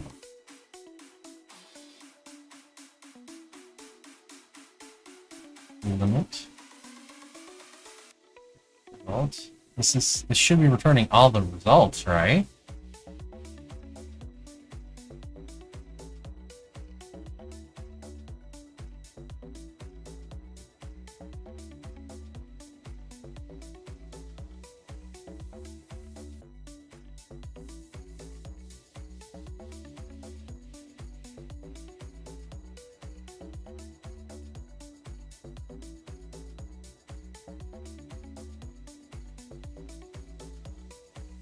Oh, I know.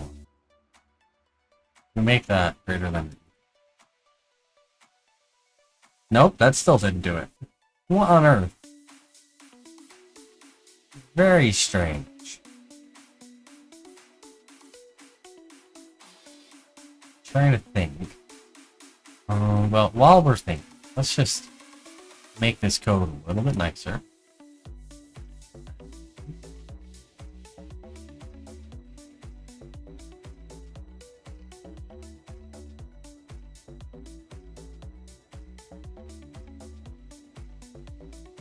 Minutes. Alright, so that's a little bit nicer. A little bit more SQL-like.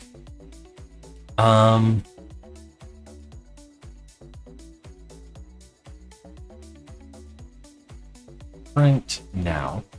I'm just curious. Is that like doing something weird?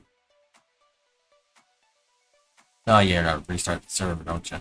No, I did restart the server. What am I talking about? Yeah, right there.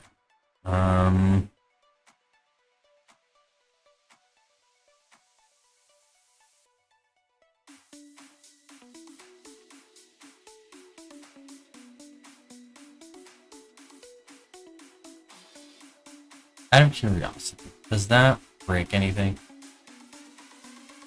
There we go. We got it now. Alright. So it's ordered correctly. So we have challenge 1. Test challenge. This is the test challenge. And it got created right here. Started on the 23rd. And it ends on the 31st. And then we have challenge 2. This is a test challenge. It got created right here. It starts tomorrow at midnight. And it ends in a week at midnight. Alright, cool. So now we got that working. We're going to right here. We're going to request just 2. And then we're going to ignore the first one. We're going to grab the second one. Actually, no. We'll do that. Challenges. If not challenges. Return.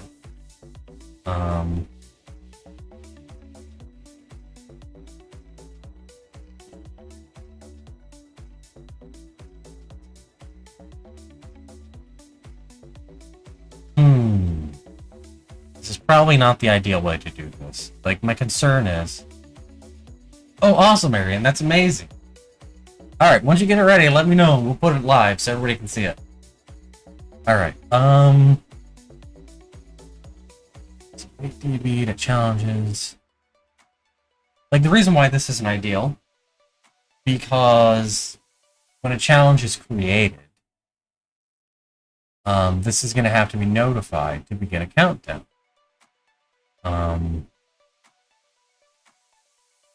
There's a way we can do it. There's a way I can make it. We'll make it. Self.countdown equals none. That's going to end up being a future. Right?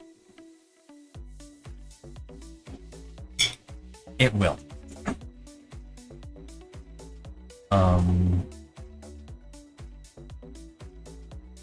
I think we'll figure this out in a second. In countdown. Asyncio dot get event. Loop equals none. Self dot loop. It's not auto suggesting things. Or so if the loop is none, we do that. We get the loop. Then we do self dot loop dot create. Bring that up. Go. That way. And then we can just do self dot loop dot all at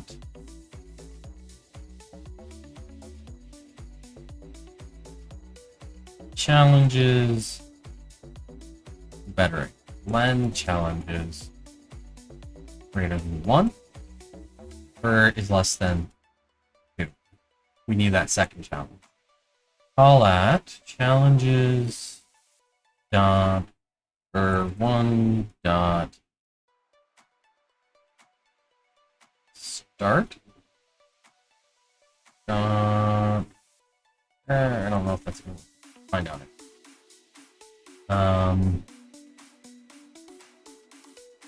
Self dot announce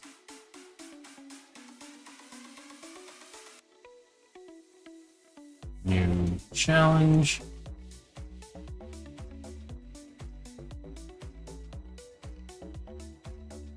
Self dot nope countdown. Does that return what I think it does? Returns a timer handler.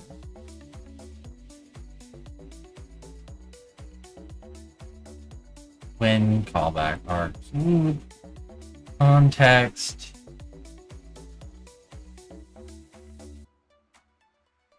Hash. It inherits from a handle.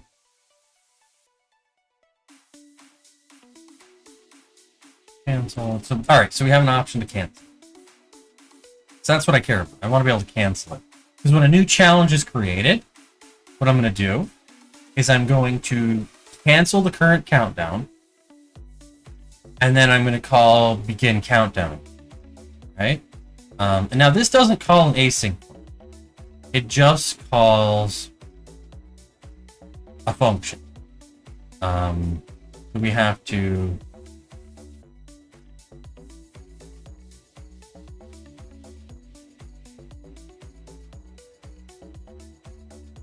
How do we do it?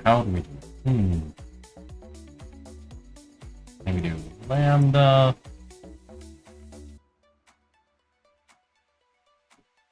self.loop.create task self.announce new challenge.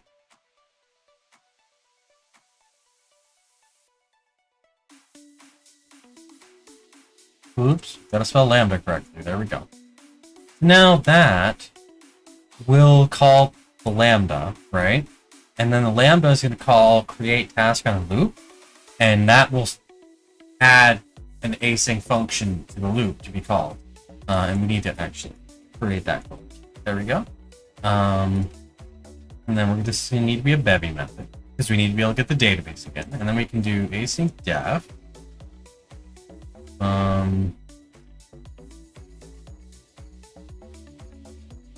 Yeah, all right, we got this correct. Announce new challenge, and we need to inject the DB database, yeah, and then active challenge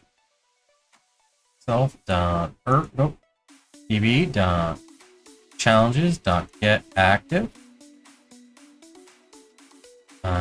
If challenge, if not challenge, return. We don't want to do anything. Otherwise, we want to do self.send announcement, and we pass it to challenge, and then self.schedule announcement, and this is going to take a start time. Oh, no. We can do this. Await, begin, countdown.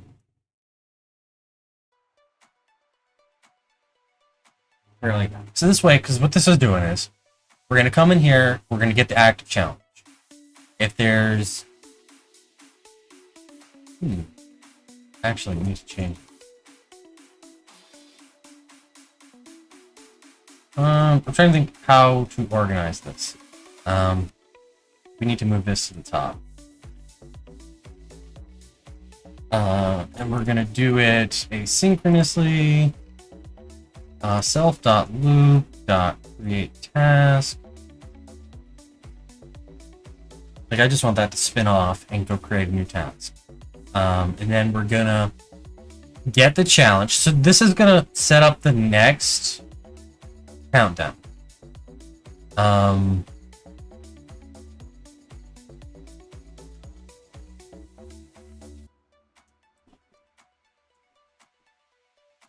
If not challenge, or when actually this is trying to think here.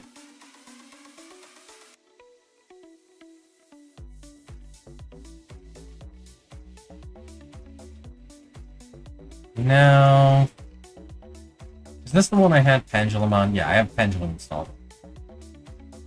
From Pendulum or yeah. Now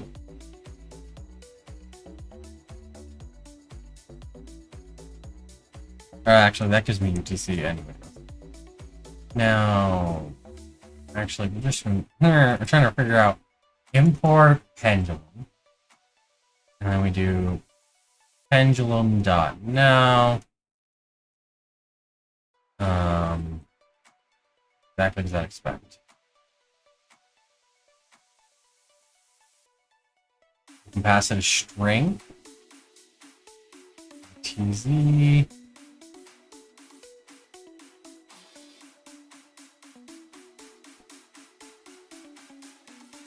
There we go. Okay, so yeah, we can literally set it to a string. So it's going to be UTC.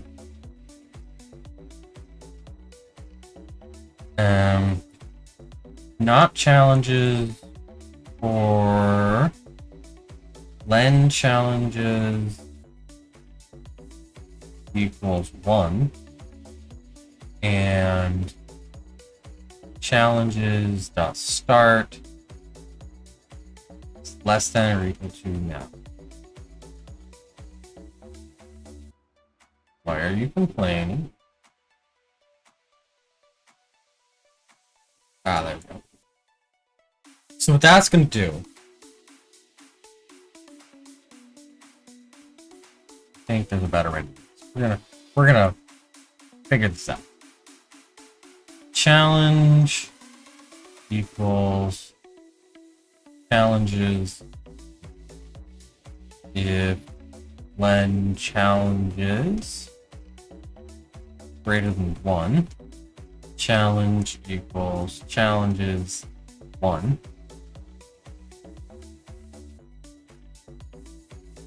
Else elif challenges 0 dot start less than or equal to.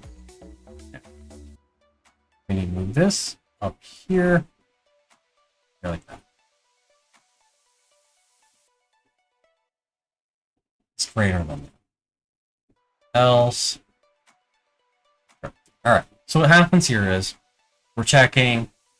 We don't even need that now variable. Let's get rid of that. Okay. So what's happening is it's saying, are there more than one challenges in the list of challenges? We're going to assume that if there's more than one, the first one is currently active. Hold up.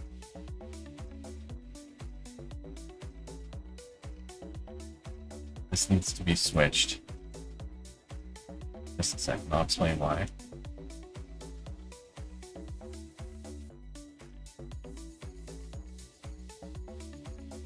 Oh, there's a screenshot on Discord? I'm assuming it's... Ooh, that looks really nice. I like that a lot. You're doing a good job. That is awesome. We'll have to... I have no idea how we could style the ones with the 1x behind, next to them better.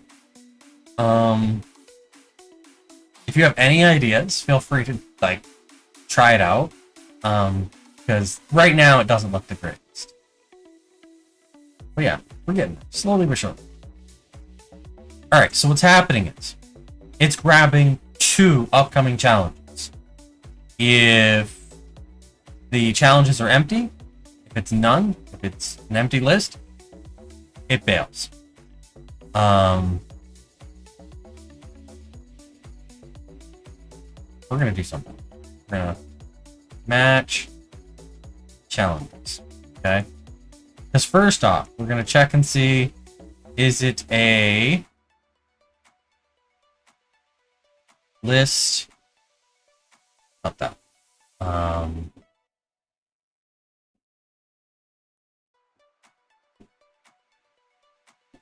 Challenge.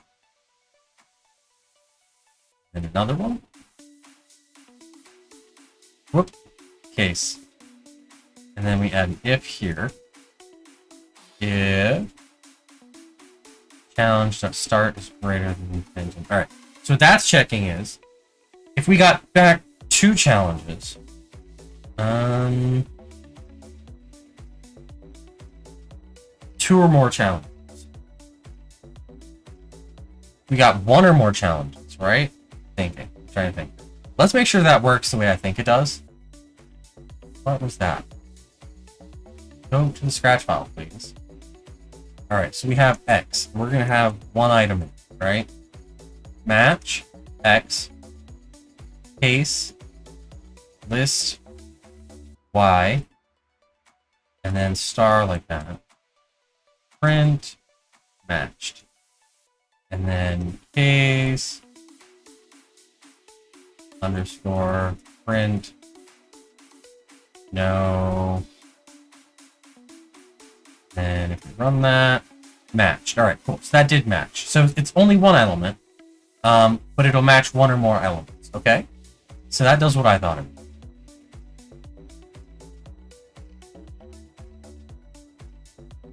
that. Alright, cool.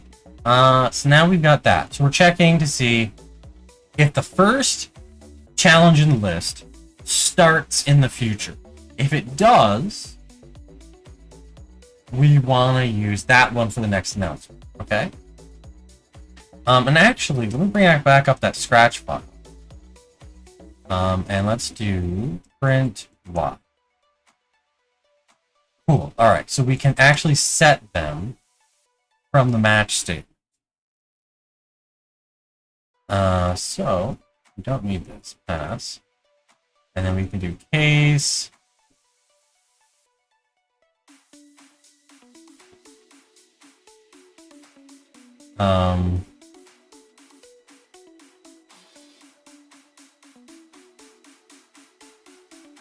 Underscore challenge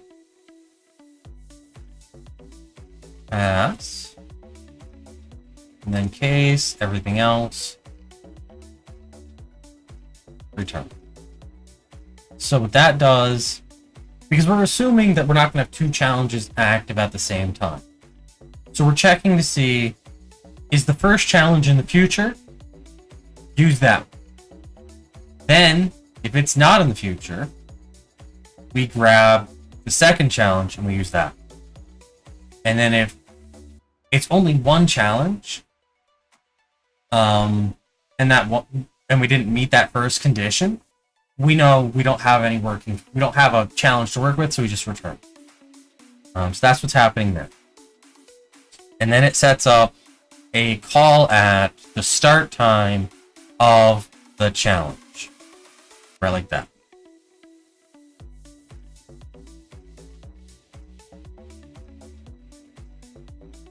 Alright, cool. I'm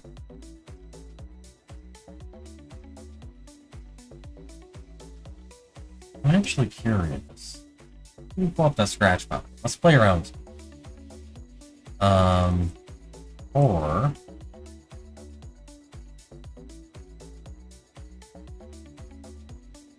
why?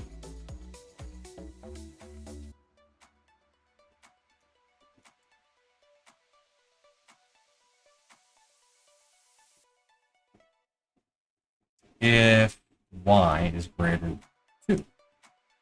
So this should say no match. Alright. Then we're going to put 3. And that says no match as well. Interesting. What if I do that? Matched. 1.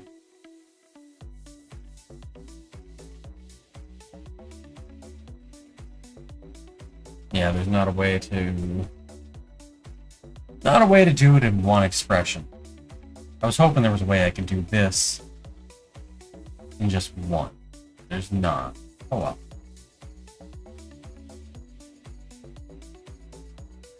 Alright, so we've got that. So that's scheduling it. This is getting run when the server starts.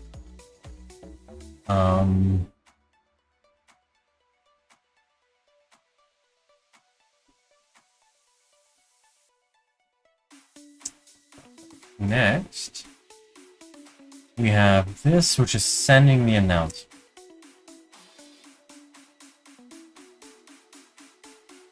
There's not an...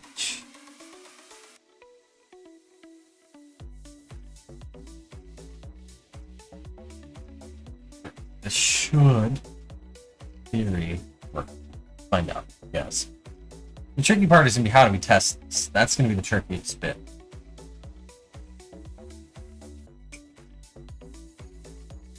Send announcement. This might actually have to start on Tuesday. Okay. And I guess I get to send the announcement myself. Send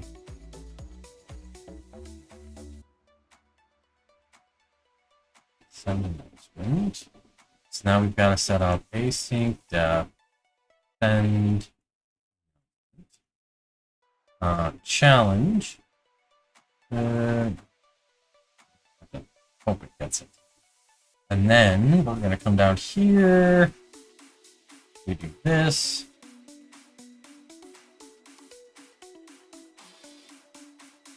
copy all of this. We're just going to copy all of it. Yep.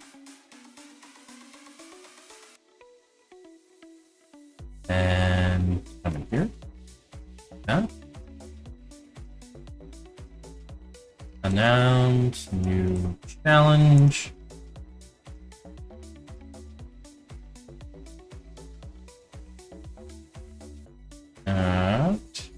And then we do settings, inject. We don't care about the submission. Why are you complaining? Oh, I see.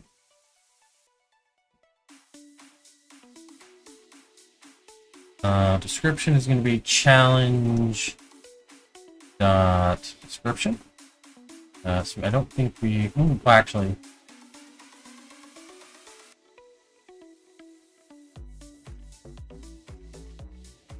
challenge dot description strip. And then write these up here like that. The URL.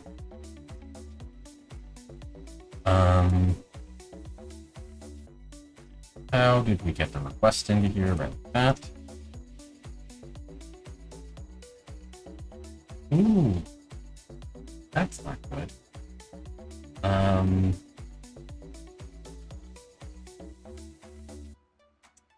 Trying to think how we can make this function.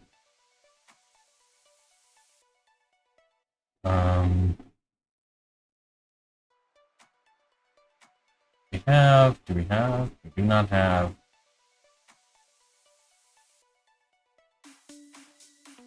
You know what we can do? What we need to do? We need to come over here. Site. And we need to do context. Context dot site use as fast. We need to import that.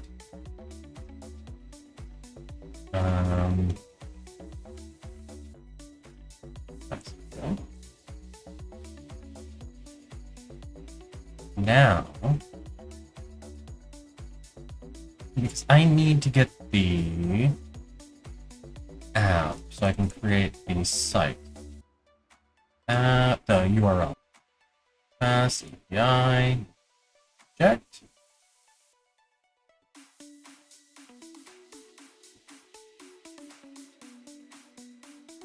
Right like that. Where on earth are we using request?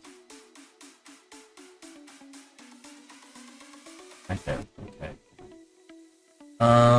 Alright. So now I have app. I can then use app that URL for, and then we're gonna do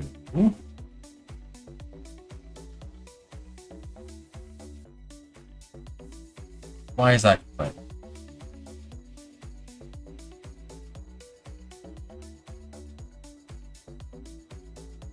That should work. Oh, okay. Path 4. Alright. And then if I come over here, site, and then challenge, show challenge, index. Oh no, it's just gonna be index. That's right. Or index.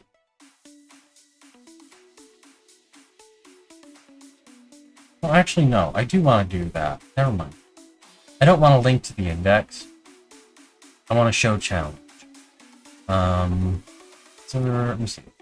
Path, response, model, tag, summary, name. That's what we need. Name equals show challenge. Now we do show challenge.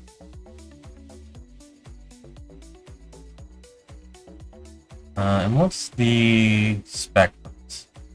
It's going to be okay. So then we need to get challenge ID. Challenge ID equals challenge.id.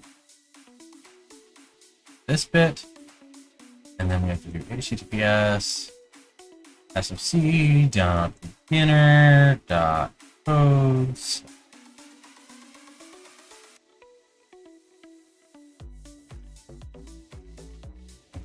I think that should be correct. And now we're not going to use author. We are going to use title. Title.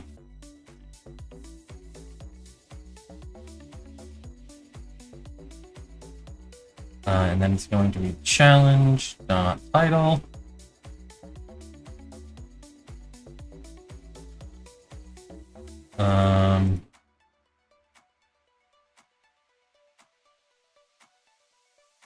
And we're grabbing the wrong webhook. We need to grab the other one. Anybody remember what it's called? I don't. There it is. 14. New challenge. Boom.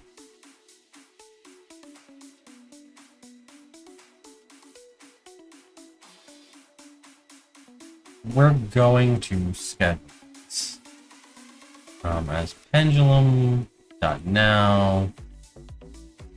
C plus pendulum dot. How do I add time?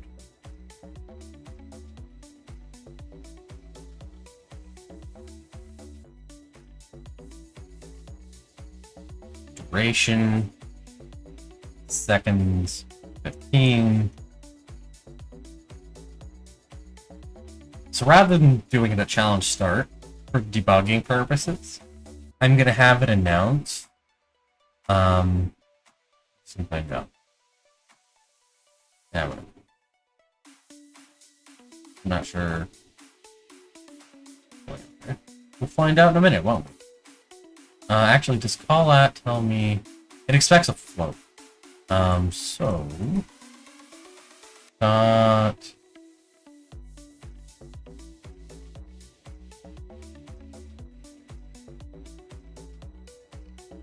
Timestamp. That should be more correct. And then dot timestamp. That.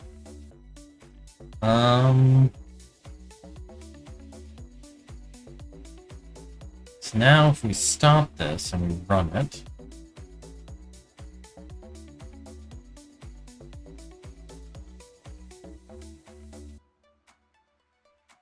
"15 seconds might have been too long." I'm not sure how long 15 seconds really is, but we'll see.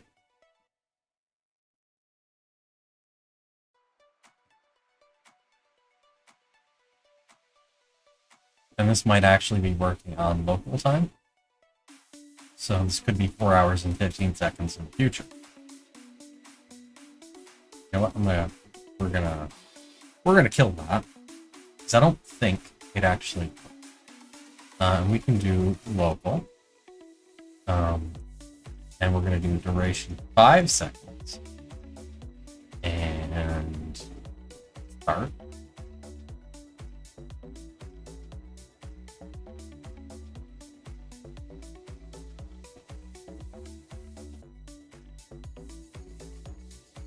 It's definitely been 5 seconds at this point, and nothing happened. So here's what we're gonna do. Start debugging, figuring out where things are blowing up. Again, I can't spell. And then print first, print second, print none.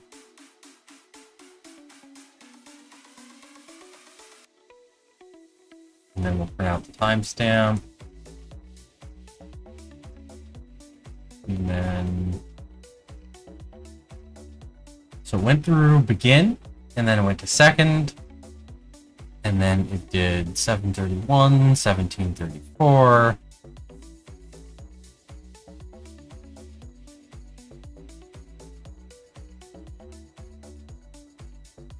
So now the question, did it call this? So everything else is working correctly. It seems like The issue isn't here. The issue is here. Did it never get called? That might be the thing.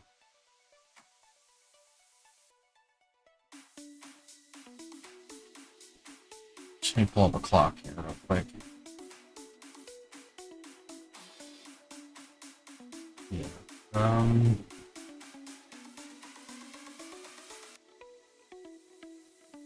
Not sure what's going on.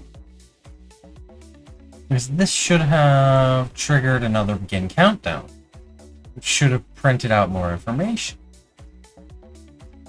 It did not.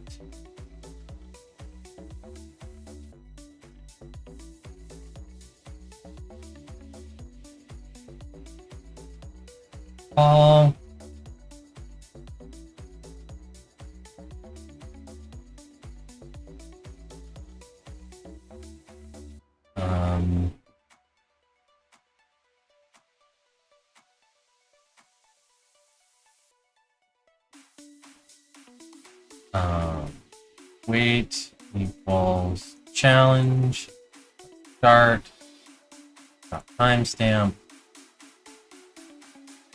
minus pendulum dot now. See? We're going to call later. That's going to take a number of seconds. But I'm going to override. I'm going to wait 5 seconds. Now we're going to try running that.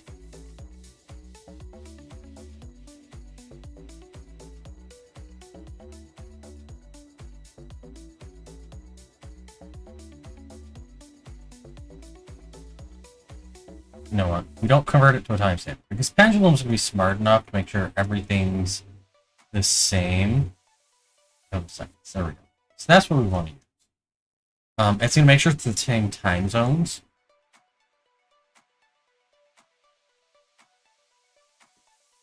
Boom! Something exploded. Coroutine object has no attribute description.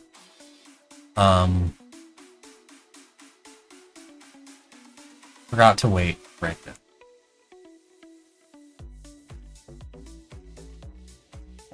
And so now it'll wait 5 seconds.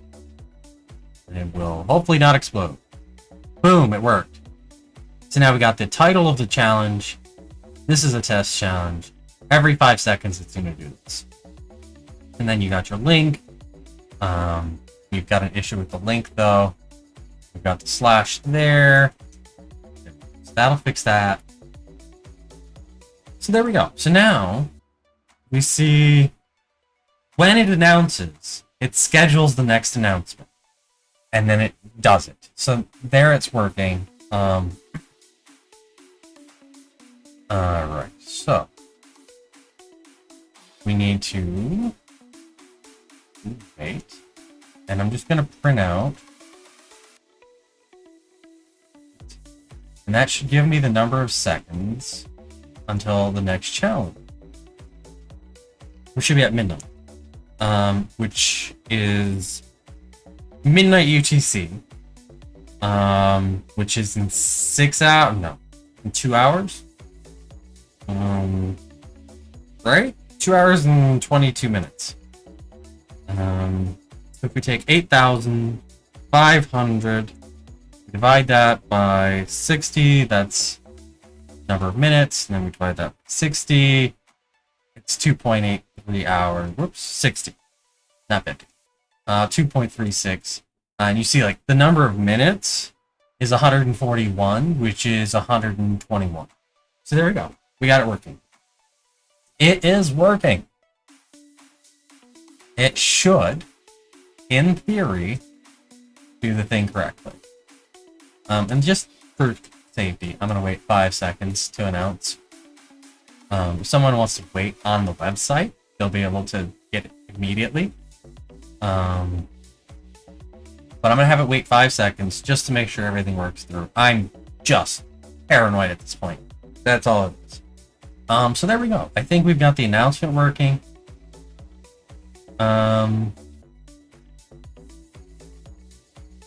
We should probably put the end date. Trying to think how to structure this. I'll have to wait 1 second. And then we go to announce challenge and send announcement. And do I want to put that in the description?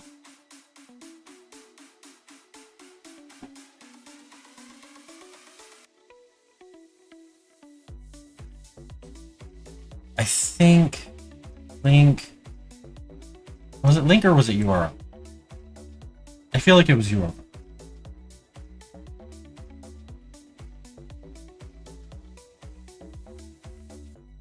Execute webhook.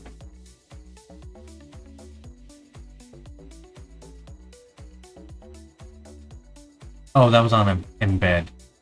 So we go to embed URL. It was URL. URL. And then we use URL. I think we can then get rid of that. And then /n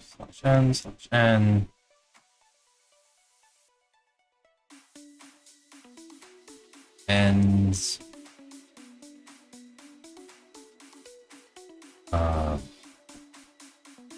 thinking here.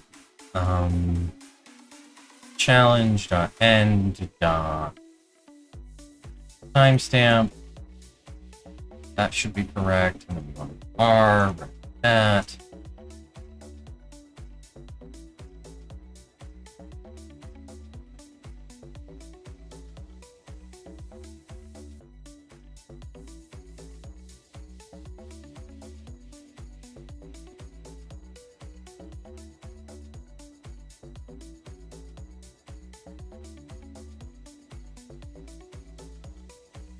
See how that looks.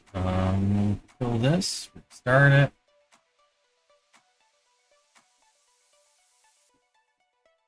Stop. Goofed something. There's an easy way for me to check. Where?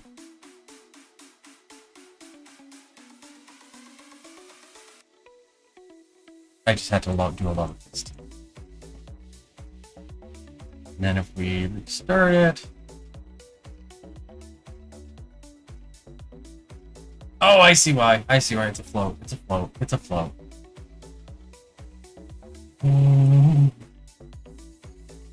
Yeah. We want to do 0.0 f. That should get rid of the. Guess we'll find out in a second. A day ago.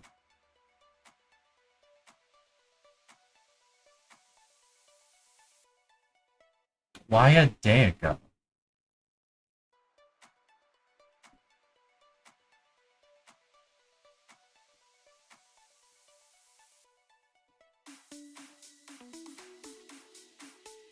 Oh, I see. We were supposed to be on the local host. It's just.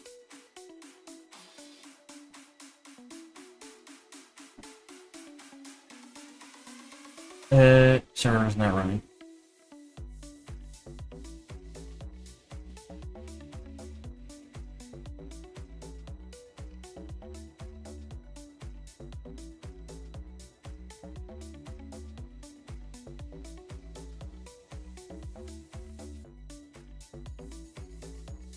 Now I'm confused.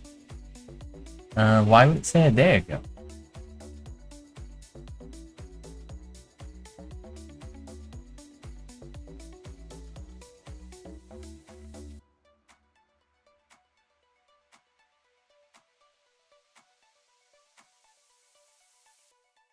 Saturday, July 30th at 8 p.m. That should be Saturday the 31st, or Sunday the 31st. I'm gonna do this. Let me do this. I'm gonna do print challenge dot end.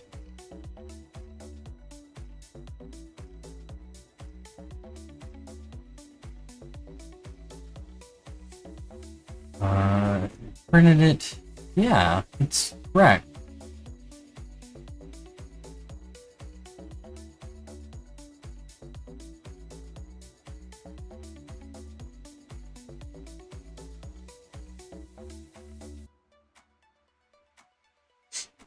Alright, let's look at the challenge entity.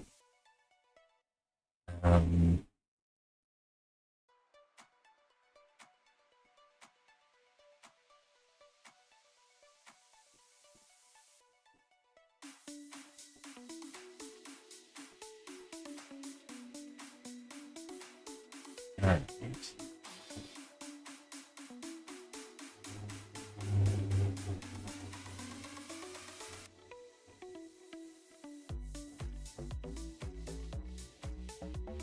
Defaults to UTC, so that's correct. I'm not sure what is going on.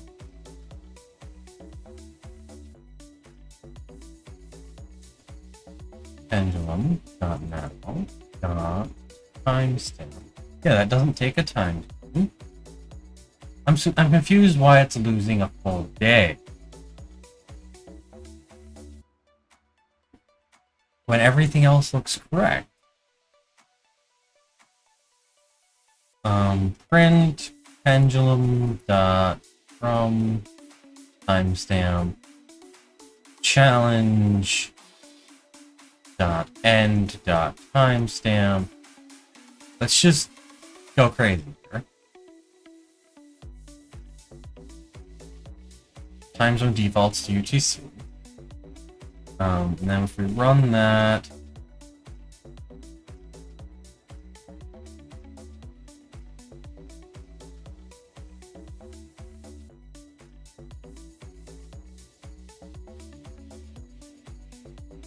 hard to tell which thing is getting printed out here. So let's do that.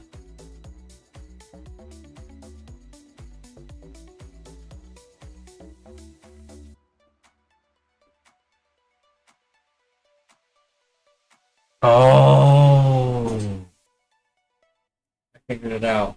All right. So the way it works is the end date isn't being counted in the total number of days. All right. So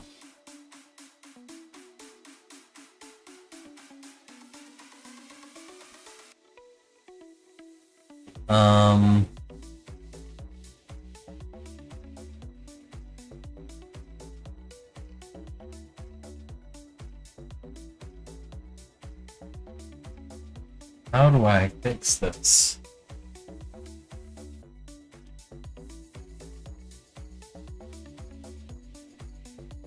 I think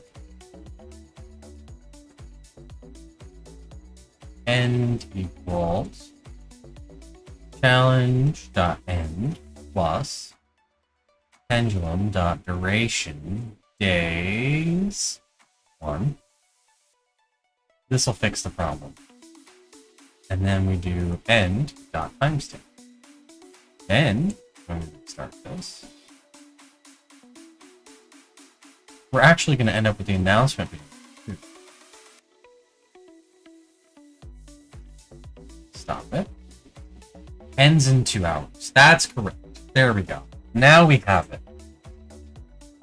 So what I need to do is up here where we schedule this, we need to...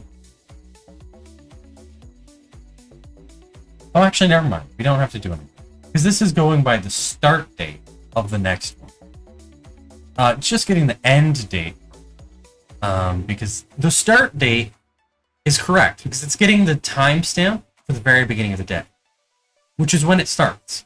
The problem is the end date, it's getting the timestamp of the start of the day on the end date. But it ends at the start of the day on the next day after the end date. So once the date it no longer matches the end date, it's over. And so we have to adjust it. You push the changes, but there are some conflicts. Alright, so we'll get this working and we'll figure that out. Alright, so now we can set this to wait. I'm going to...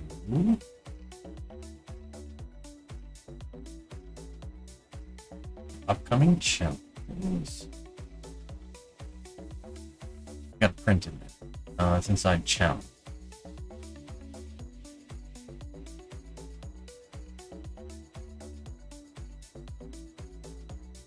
Database challenge, it's not enemies. Get rid of that.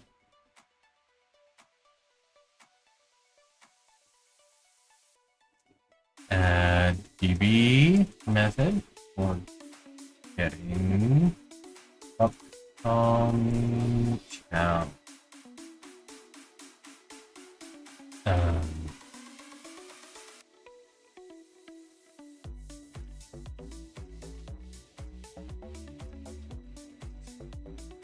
Add the site to the context. Give the challenge page name and announce challenges.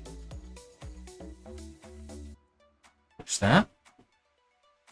And then Aaron says he's got some code for us. So let's see if we can't get that figured out. It's over here. We're going to GitHub. Right here, there should be a PR.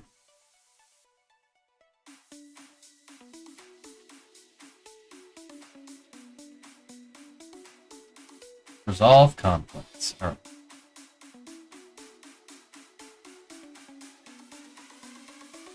Alright, you don't want to put a button inside of a link. That behavior is going to be undefined. Which thing should take the click? The way Pico CSS wants you to make a link look like a button is by setting the role equals button. Now how do I... Oh, I see. They want me to do this.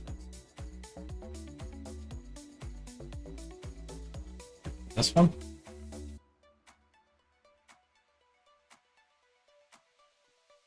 There we go. And as resolved. Commit merge.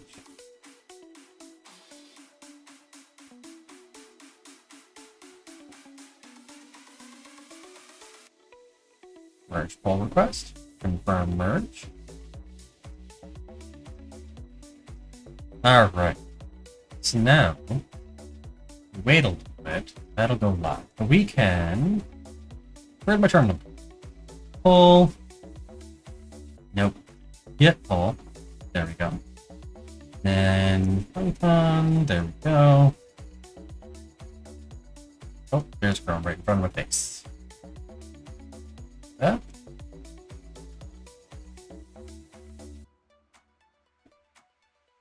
And there it is. Now there's the plus button. Didn't do anything.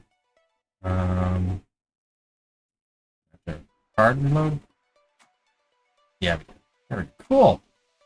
So now, if I remove a bunch of reactions,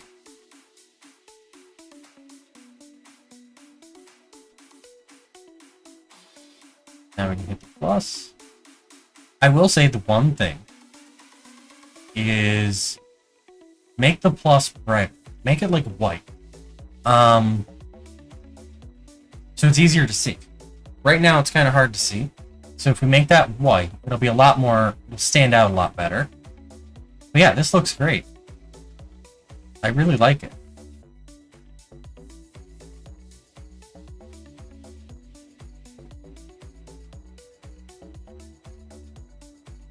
Very, very nice.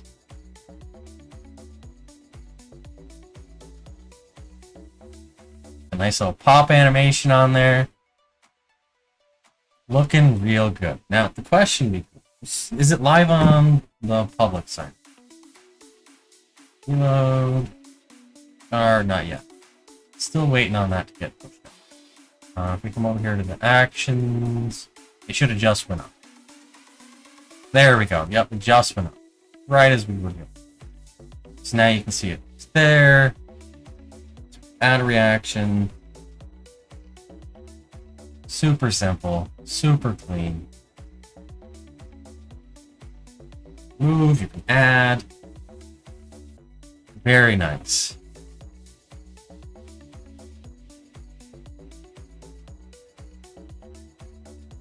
Let's see.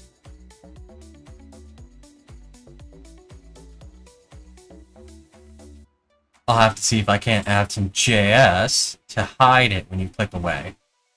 Right now you have to toggle it by hitting the button. Alright, that's looking good. That's looking real good. Slowly but surely getting.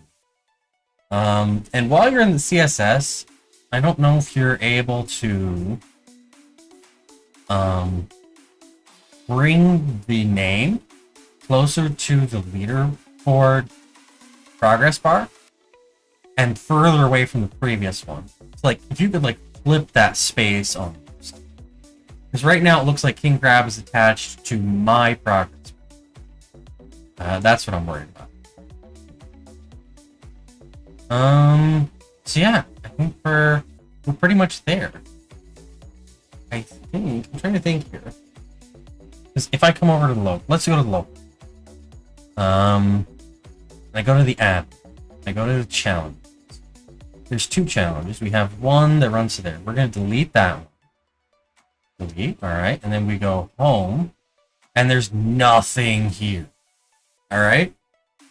I'm going to have to get that to be a little countdown thing. Which is super easy to do. We just have to come over here. We're going to go index. Where's the index? There it is. Index.html.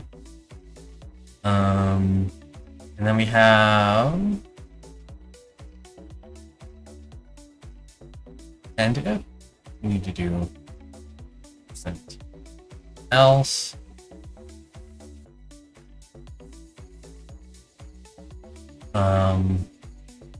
Actually, we're gonna do elif upcoming challenge.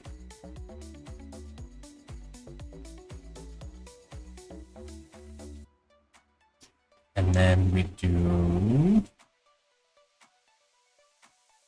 upcoming challenge dot title.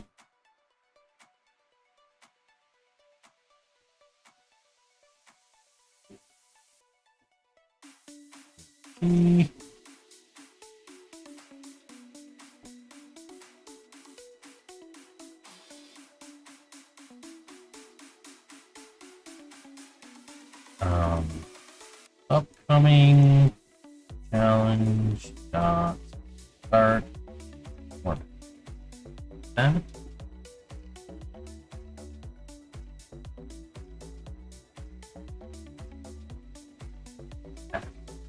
Midnight.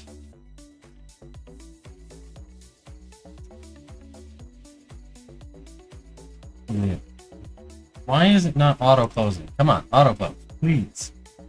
Alright, so now we've got to set up that inside of site. So right here. And then index.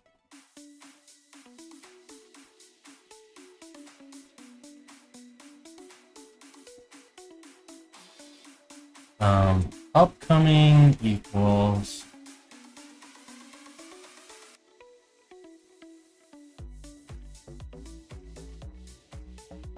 challenges, and then we do await db dot challenges dot get upcoming challenges limit 2 if challenge, right? Is that inside of our scope?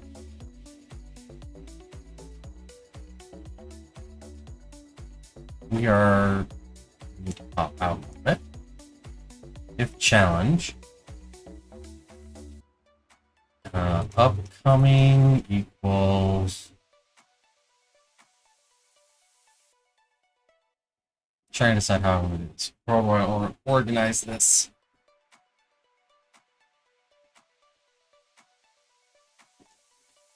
Challenge up to 2 main challenges. No, that's right. We can leave that out there.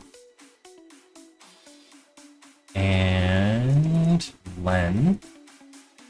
Upcoming challenges greater than 1. Upcoming challenges 1. L it not challenge. And upcoming challenges. Upcoming challenges. Or upcoming equals upcoming challenges 0. An upcoming no. If upcoming scope upcoming challenge equals title upcoming dot title, and then do we have the format up here? Yes.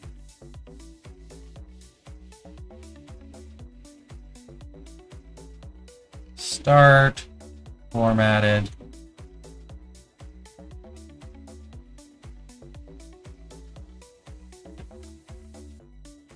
So now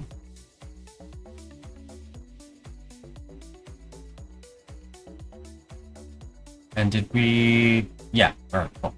So that's working, and then we need to restart the server, and then internal server none type object has no attributes. Start. Fun. What? Why would that happen? Oh, I see. The upcoming. There we go.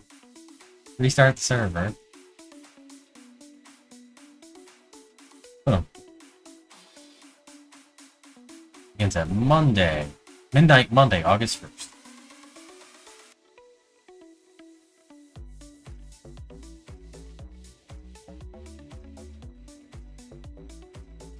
How do I make a second user? You have to have a second user to log in. I'm trying to think what I can do here. Let's see. How do I make it? There's not really a way for me to make it work.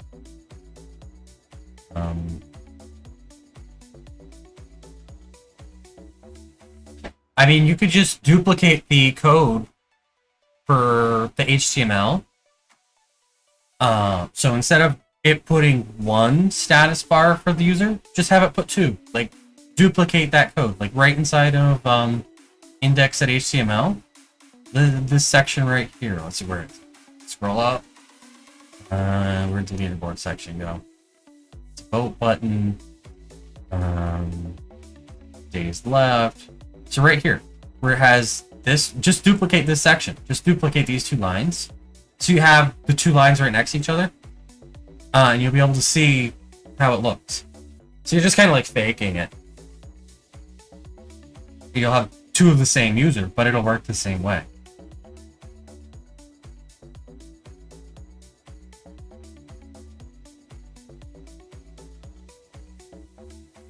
Alright, I think we're good spot right now. And pull up power real quick. I just made a change. Site.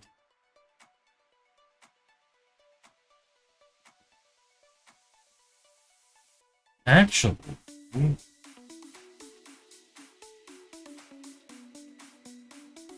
we do need to add one thing. Ends at midnight. UTC. So now, here, reload.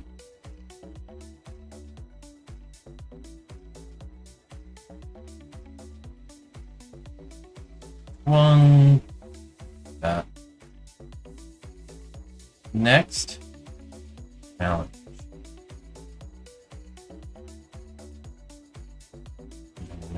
that. H2. I don't know why it's gotta be a pain in the butt. For some reason it's too. Okay. And then come back here, reload that. Next challenge. So the test set. Begins at midnight. Monday, August 1st. Begins at midnight. August 1st. UTC. That is exciting.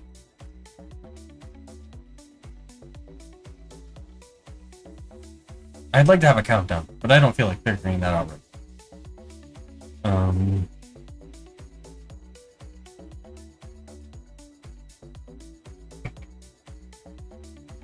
Or could we figure it out?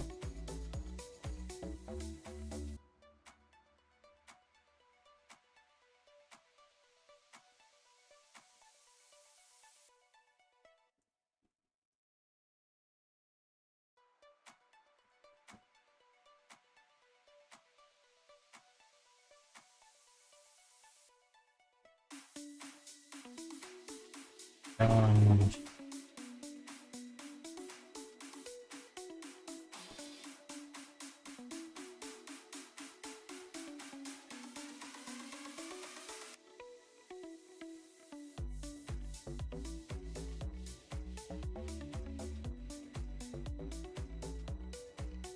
Dang it, what is PyCharm does the weirdest stuff with HTML. It's so weird. Const start equals coming challenge. What did we call that? Timestamp?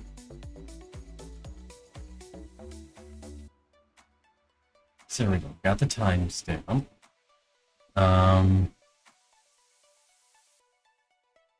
Set interval.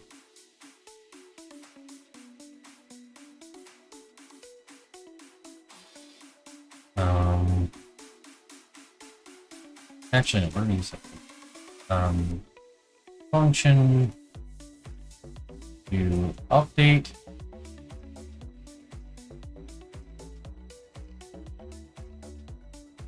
And then set timeout.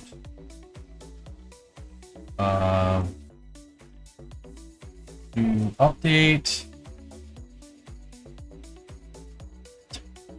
Next. Then we do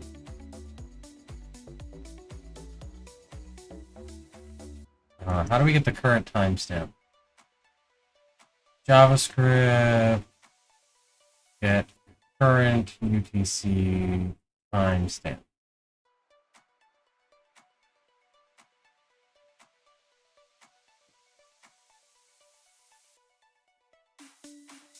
Is that actually going to be the timestamp?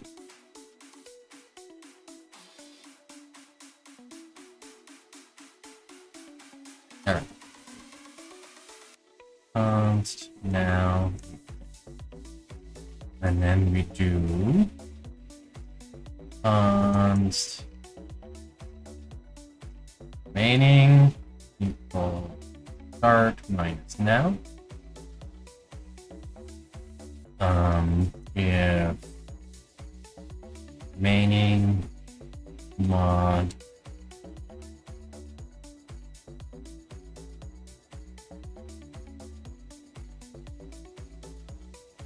is greater than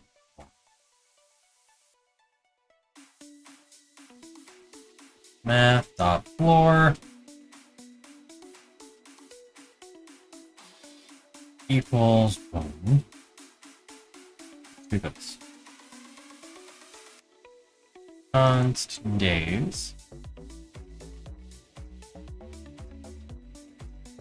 Const hours.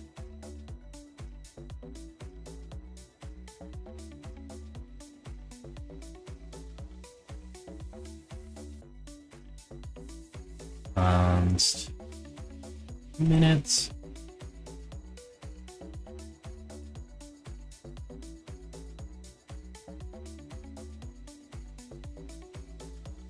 And then remaining is seconds.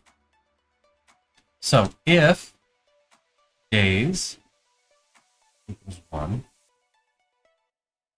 we need to get our element const.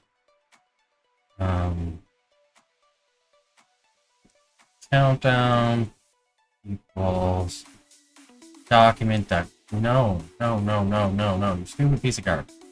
Document dot get element by ID, and we gave that the ID countdown. Days equals 1. Let message equal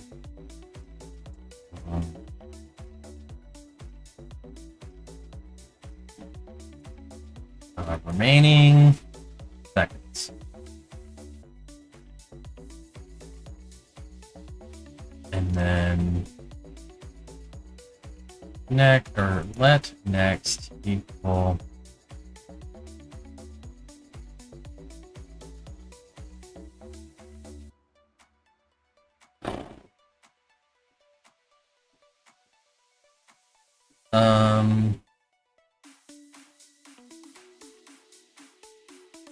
one. Alright, awesome. I'll pull those changes when I get a chance in just a sec. So if days is 1, oh, JavaScript is stupid. So then message becomes 1 day, and next becomes remaining minus 1 hour, right?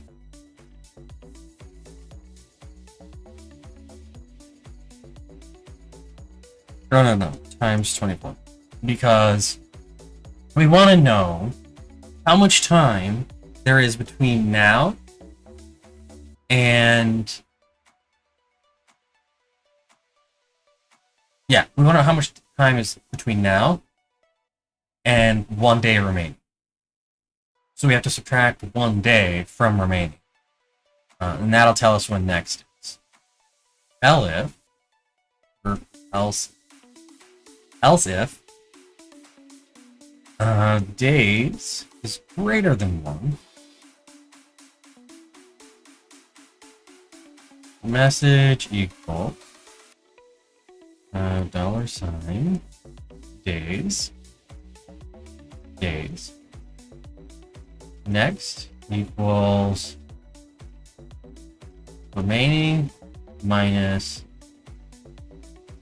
days times 3600 times 4, because we need to figure out how much time remains until the beginning of this day.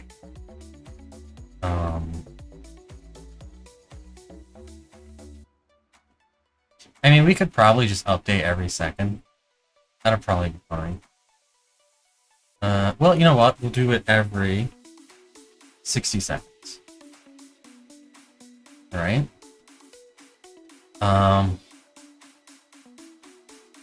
Else if hours equals 1, message equals 1 hour.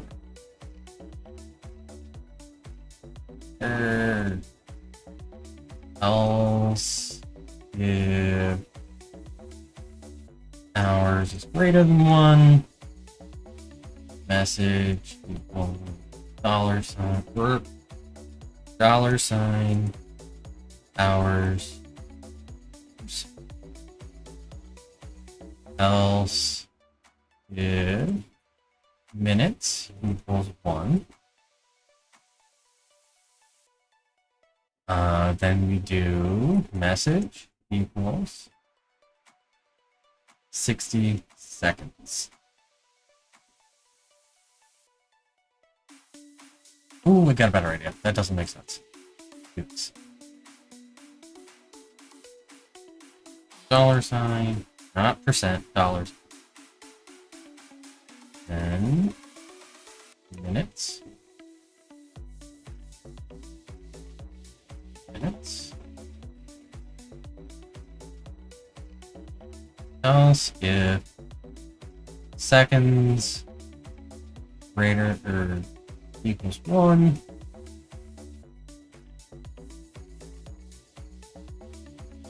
Message equals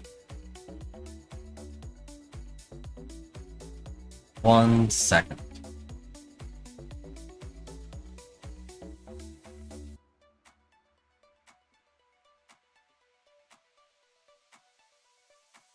And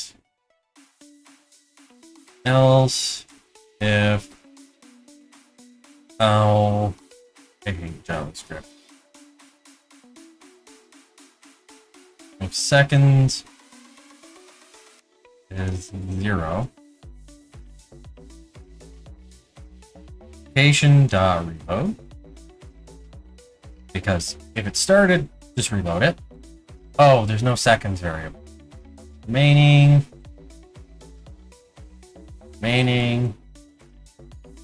Else if remaining is greater than, then we do message equals remaining. If I could hit the right button, seconds, and next equals 1. This way it'll update every second. Then countdown dot inner HTML equals message.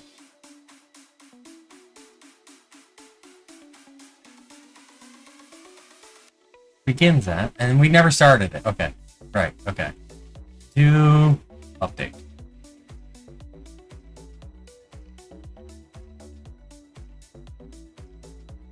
What is going on?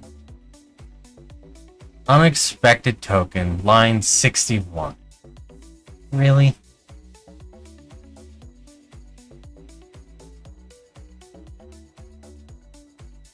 Oh god. Oh, right there maybe? No?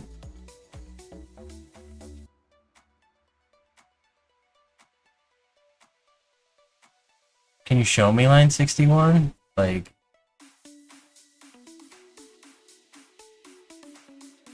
This is a problem.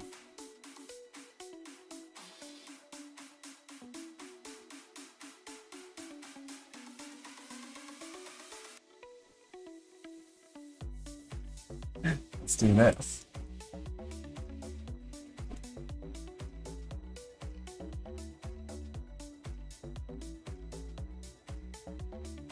That error message is so useless. Like, does it not expand? There's nothing. It's like, you can't show me the line. Like, yeah, you gave me a line number, but that's not useful.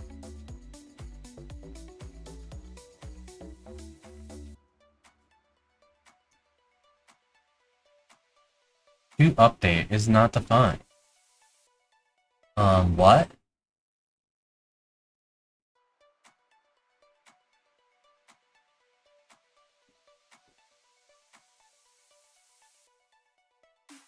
Am I losing my mind? I mean, at this point, it doesn't matter. The code doesn't even work. Even though I'm looking at it. Like, it got to this line and decided this doesn't exist.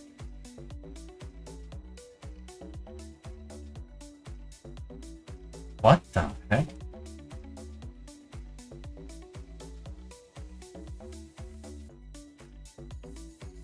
How is that possible? I'm looking at it right there. It is spelled correctly, otherwise it wouldn't highlight.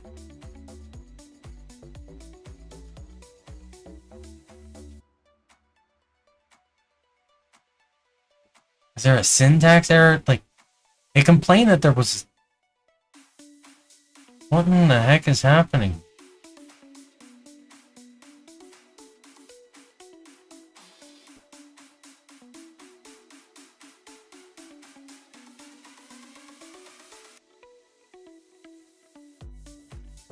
Okay.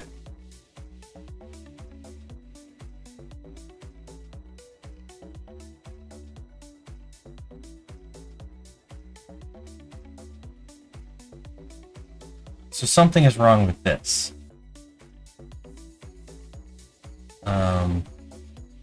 Easy. Well, you know what? We can do this. We pull up.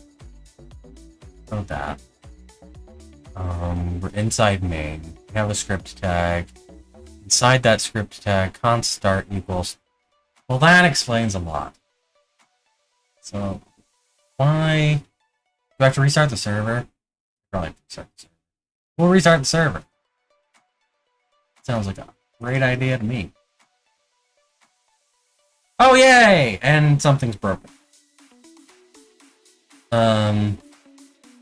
Why is it doing that? Once a second? It's not even once a second, is it? That's faster than once a second. I think. So if we just come down here, we're gonna do times 1000.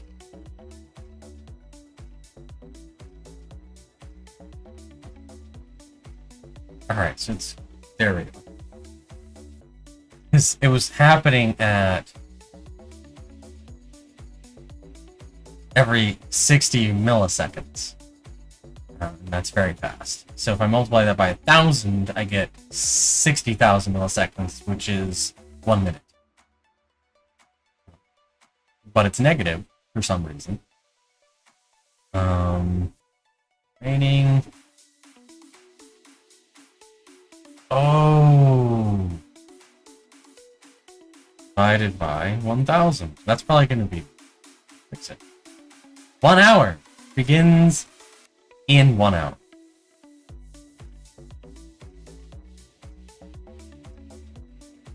Begins in 1 hour. All right.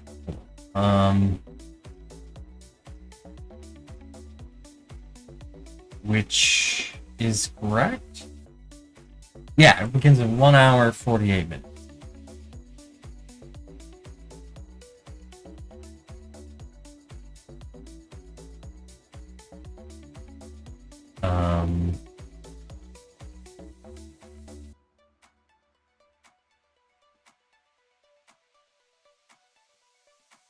I think that's good enough for now.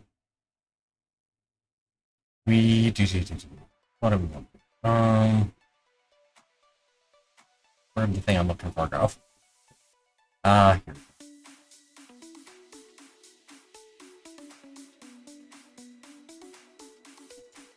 Oh, strong is the one I'm saying.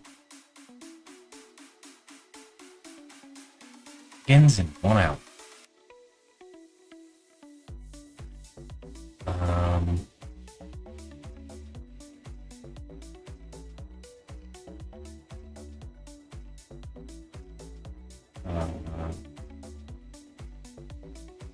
Begins equals minutes minus 1 minus 30 minus 60. That's what we want to do right there.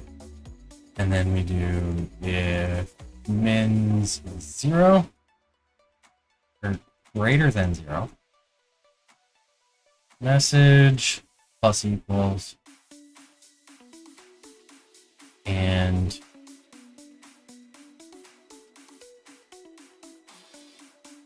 mins minutes.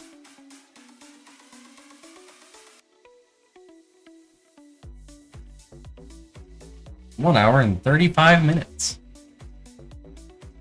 That should update once a minute. So, I mean, yeah. So let's give that a minute. Go. We come back and it should say 1 hour and 34 minutes. Use an ampersand. I don't want to switch away from that. I want to keep an eye on it. Alright, if we actually... Let me see. I'm going to go ahead and commit this.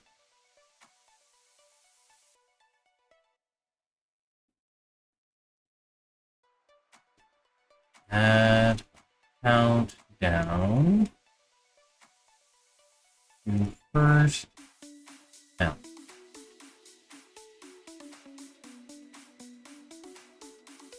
And push that. So that'll get pushed out to the cloud. Reload that. We'll see it. There we go. It's pushing out to the Kubernetes cluster. We have a new pull request. Changed color and margin. Checking for ability to merge. All right, looking good.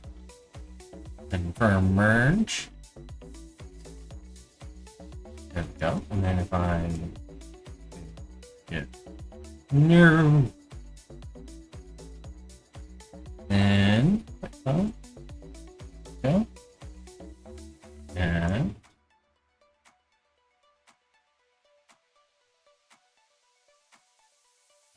all right. So we gotta wait another minute to see that drop. I accidentally reloaded, not thinking. This should deploy in a moment. Go back over to our actions. I'm actually going to end the stream shortly. I had to get dinner and I got to get ready for work tomorrow. Cancel this workflow. Thank you. Please do it. Please do it. Build container. It should stop after that. Cancel the workflow.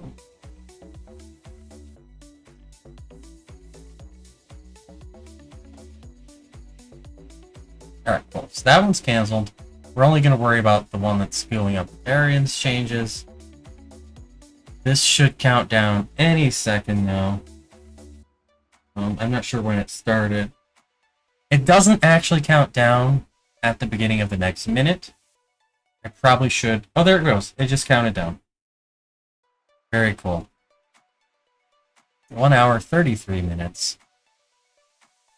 Which is just a little bit off, but not a huge deal. Trying to think.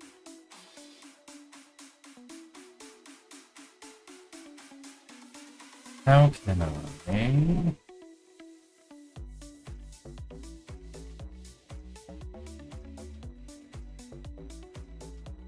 I do 60 minus remaining.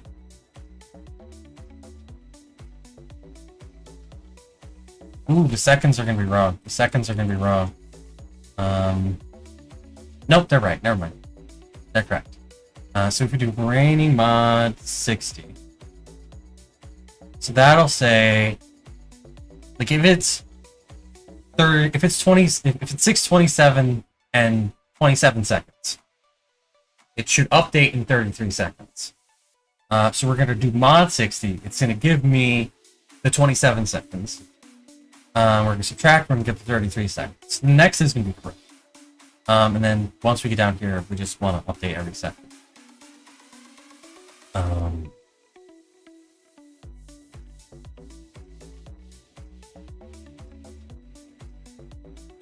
That.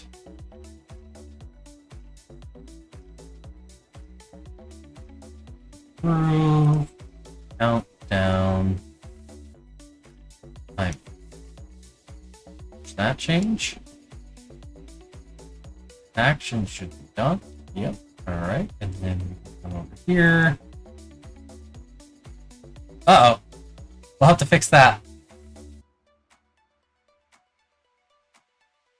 No, because I'm actually converting. Right here, I'm converting it to seconds. This is coming in as seconds, because it's coming from Python. This is from JavaScript, so it is in milliseconds, so I'm dividing by 1000 to correct it. So if it updates in for every one, it'll be every second, because I'm converting it to seconds right there. Alright, so that has been accounted for. That's been done. So we gotta fix that problem. The plus button is much better. Much better. Looking good. Looking great. So now we need to fix this problem. I pulled, right? Yeah, I pulled. So then I scroll up. Quote box. There we go. Boom.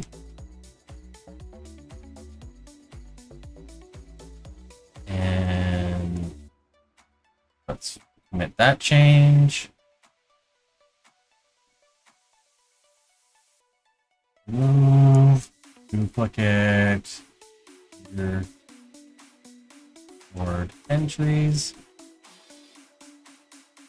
That change. You just got GitHub action. GitHub action. Oh. I'm gonna have to see if there's a way for me to have it automatically cancel. Yeah, it's verifying deploy. Once we get to the post checkout, we can check the live. The live wouldn't actually have that change I just pushed. We're waiting on this one for the live. And then once we get the live working correctly, I'm gonna go get dinner. And then I'm gonna work on getting the first challenge on. I'm gonna remove all the existing test challenges. So we will have that countdown, and it is going to begin in 1 hour and 29 minutes. Right there. So that's officially going to be our first challenge. I've got to figure out what it's going to be. I've got to create everything for it. And then you'll all be able to make submissions. And you'll be able to vote on those submissions. And I will make an announcement on the Discord server. Alright, so where are we at? This is still pushing up to... Alright, we're pushing the Docker image right now. That's the slowest step. Well, the building the Docker image is actually... The Docker container is the slowest step. There we go. We're verifying the deploy. We're almost ready to go. Me and Arian have been working tirelessly on this for like the last 2 weeks. It's been not tirelessly, but not exactly slow either. Still progress. Why is that so okay? So I don't know. So go away. Reload. Boom. There we go. Looks great. We can add votes. They show up on the leaderboard. Like, there's a lot of things that still need to be done, but we are this close. We are so close. If we go to challenges, test challenge. This page, we need to fix this page. I think it's literally just copy paste from the home page, from the index.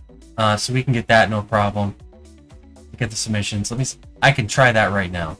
What am I looking at? I'm looking at index. Right here, I'm going to grab this section. We're going to scroll down. We're going to grab that. And then we're going to go over to... not admin. We want to go to here. And then we grab this section down to here. We paste. I don't know if that's going to work. We'll find out, I guess. It should work. I would think it would be correct. Let's just dedent this to match the rest of the indentation.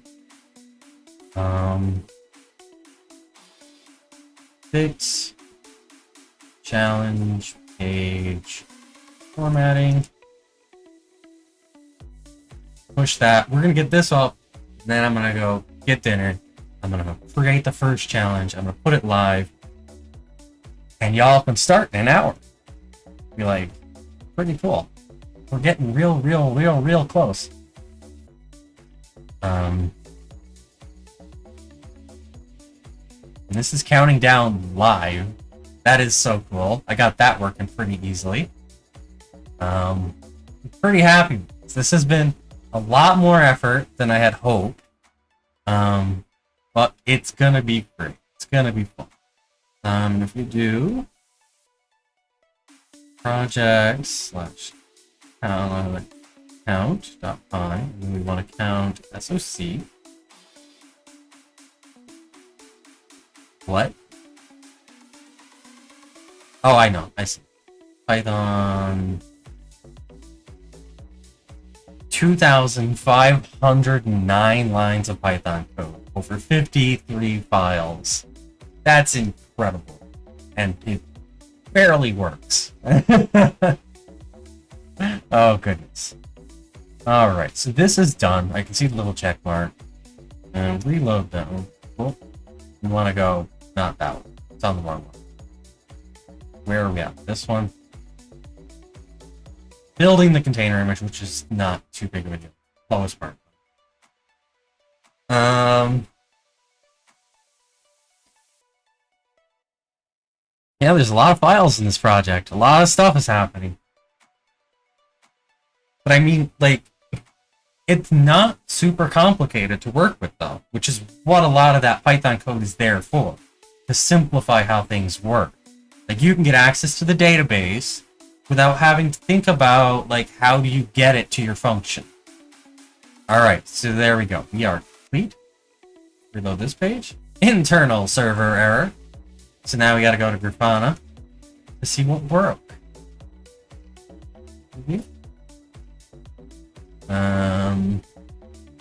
It says Ginger2 exception undefined error emoji is undefined. So let's just jump over the site right here and let's look at, we're at index. What is emoji? Oh, I know what emoji is. I know what emoji is.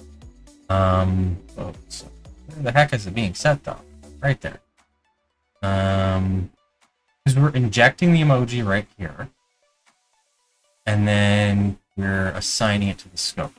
So let me just copy this line. I just need to add that to the scope. Challenges, challenge. So here we go. This is the show challenge. Here's our scope.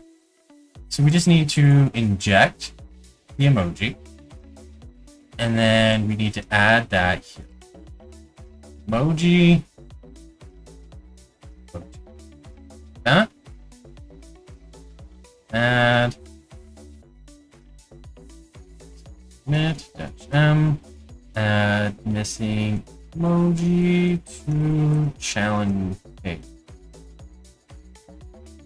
Push. We should have this working any second. Now we're gonna come back here. We're gonna go to actions. Watch this paint dry. Almost done. Almost done. I gotta figure out what's going on with the camera because it is drifting down. Because I used to have space above my head. Now I do not. Hello, Rohit. How's it going?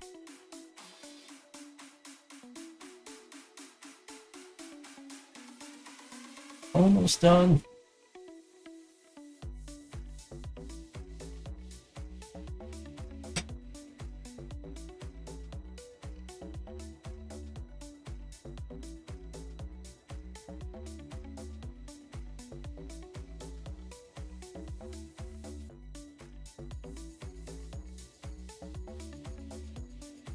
Oh, goodness. Just flying by with all this information. Installing the wheels, so it's almost done. There we go. It's creating the actual environment.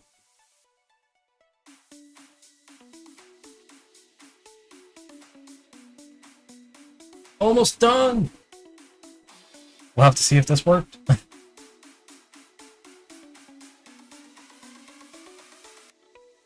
Yes, I remember you, Rohit.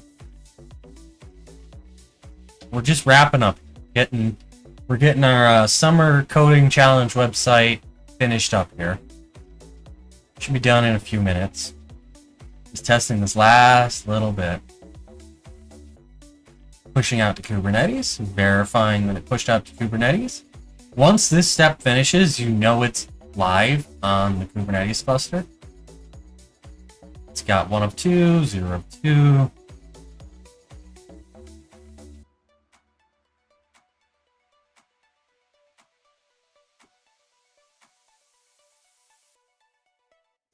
Temporarily available. Why is it hanging? Something seems not right. This should not be hanging right. Is there something else wrong?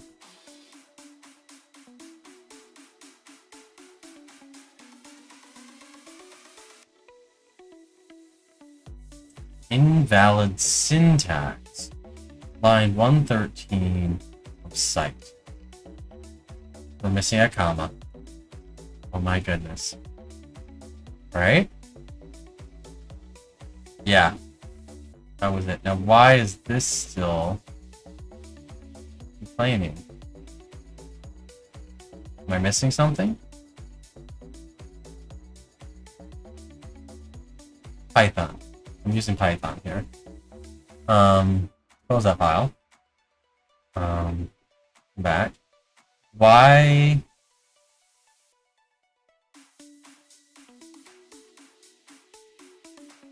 Oh, I think I see. I'm not sure how that happened. That's super duper weird.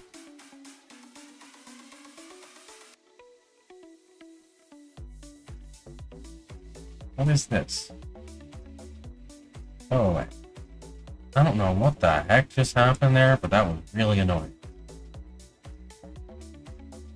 Wants to organize like that, whatever. Okay, there we go. That's fixed. And really annoying. Git commit fix syntax error. Push.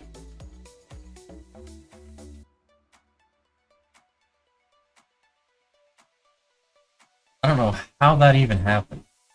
That's so weird. Alright, so let's wait another minute or so. Cancel workflow.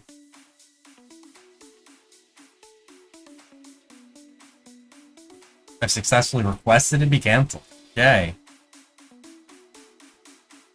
Now let's watch this paint dry. It's building the image again. This is the slowest step. Yes, a website with Python. We're using JavaScript on the front end, Python on the back end. Alright, we need to purge all of these. Purge. 100. Announcements. Purge. 100. Let it get rid of all of them? It did. Alright, cool.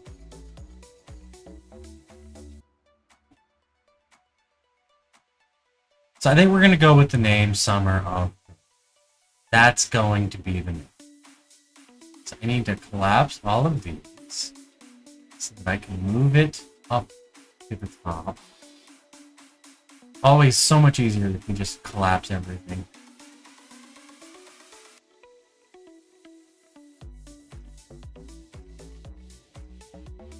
Edit category. Permissions.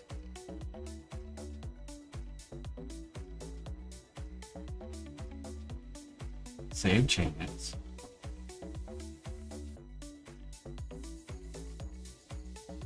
PyCharm does it. PyCharm will let you use both. Okay, there we go. It just worked. Try reloading that. Why? Why? User votes is undefined. That's right. Because it has to know what votes you've given. Index. No, we wanted to go to site. And we want to jump back up to index. User votes. Default dict.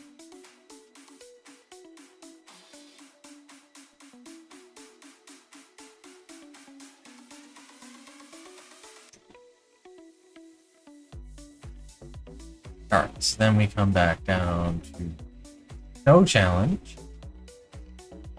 We'll probably let's see what we can do. User votes.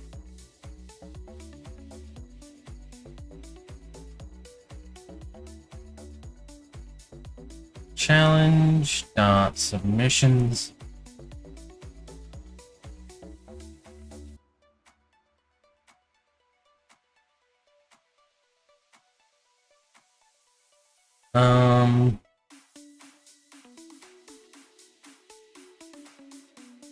So we're gonna do it this way because I want to avoid database requests.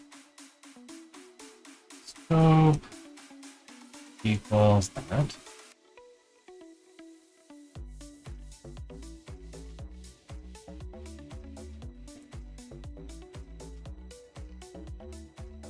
options, right like that.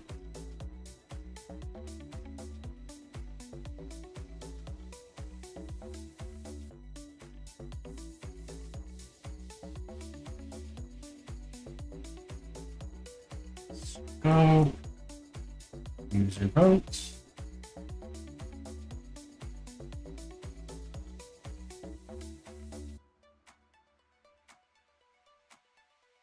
And where does index get the session? Right here. Challenge. Got to make this more like. Oh, there.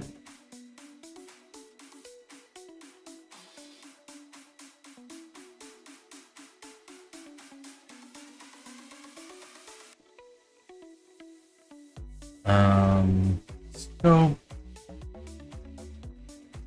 We can get rid of that await. What are you complaining about? Oh.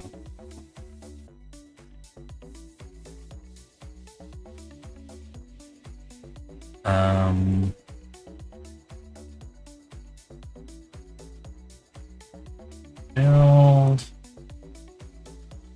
munitions. Oh.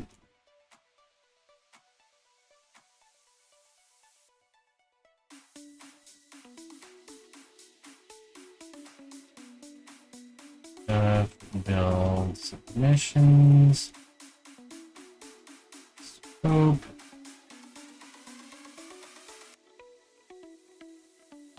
Session. Session.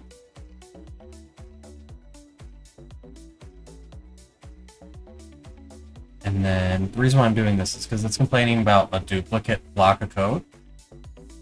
So I'm just going to remove that duplicate block of code. It starts right here. Build submissions, scope, session. There we go. Now we got rid of that duplicate code. Moved it out into a function.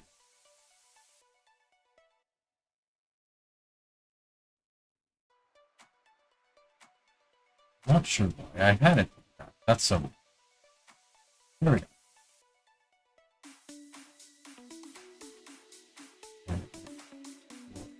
All right. Let's try that.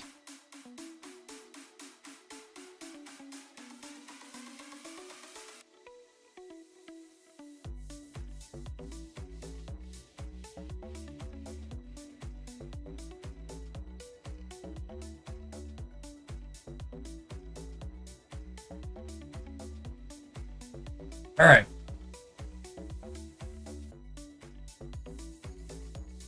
All right, let's see if this worked. Like, the problem is I deleted that challenge locally. I could create a new challenge locally. I probably should do that. If this blows up, if this one doesn't work, I will create a challenge locally to test it with. All right. Building that container image again. What's happening on Discord?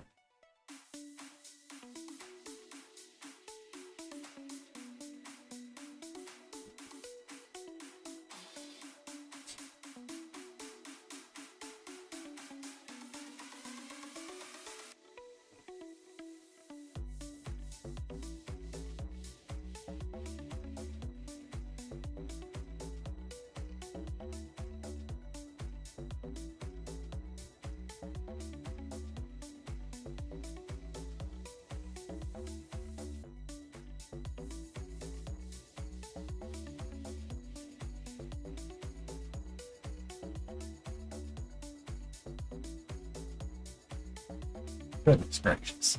Build faster. And there we go. Pushing it. And deploying.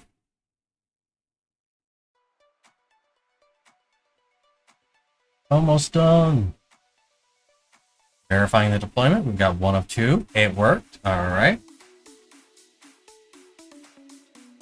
Booyah. actually looks good. And now we've got that not working yet. So let me add that. I'm going to push it. I'm going to end the stream. We're almost done. We're almost done. We really need to create a JavaScript file for all of this stuff. Actually, is it a Arian, do you know, is it not detecting it? Do you have that in a JavaScript file? I didn't even think to check that.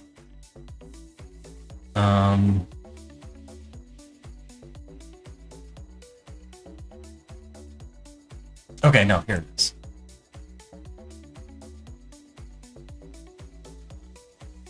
This is everything I need, I hope. For each vote button. So we have to grab whatever the code is for vote buttons.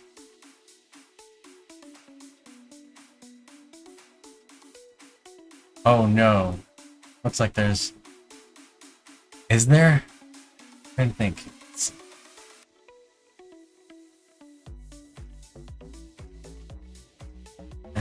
Add vote buttons. Looking for.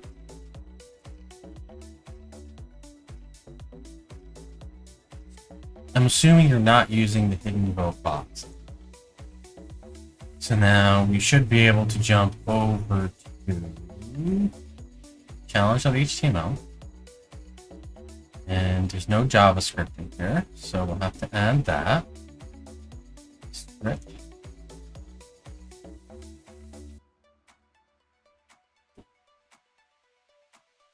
That looks about right.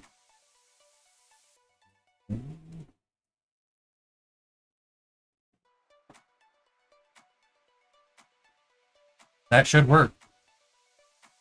And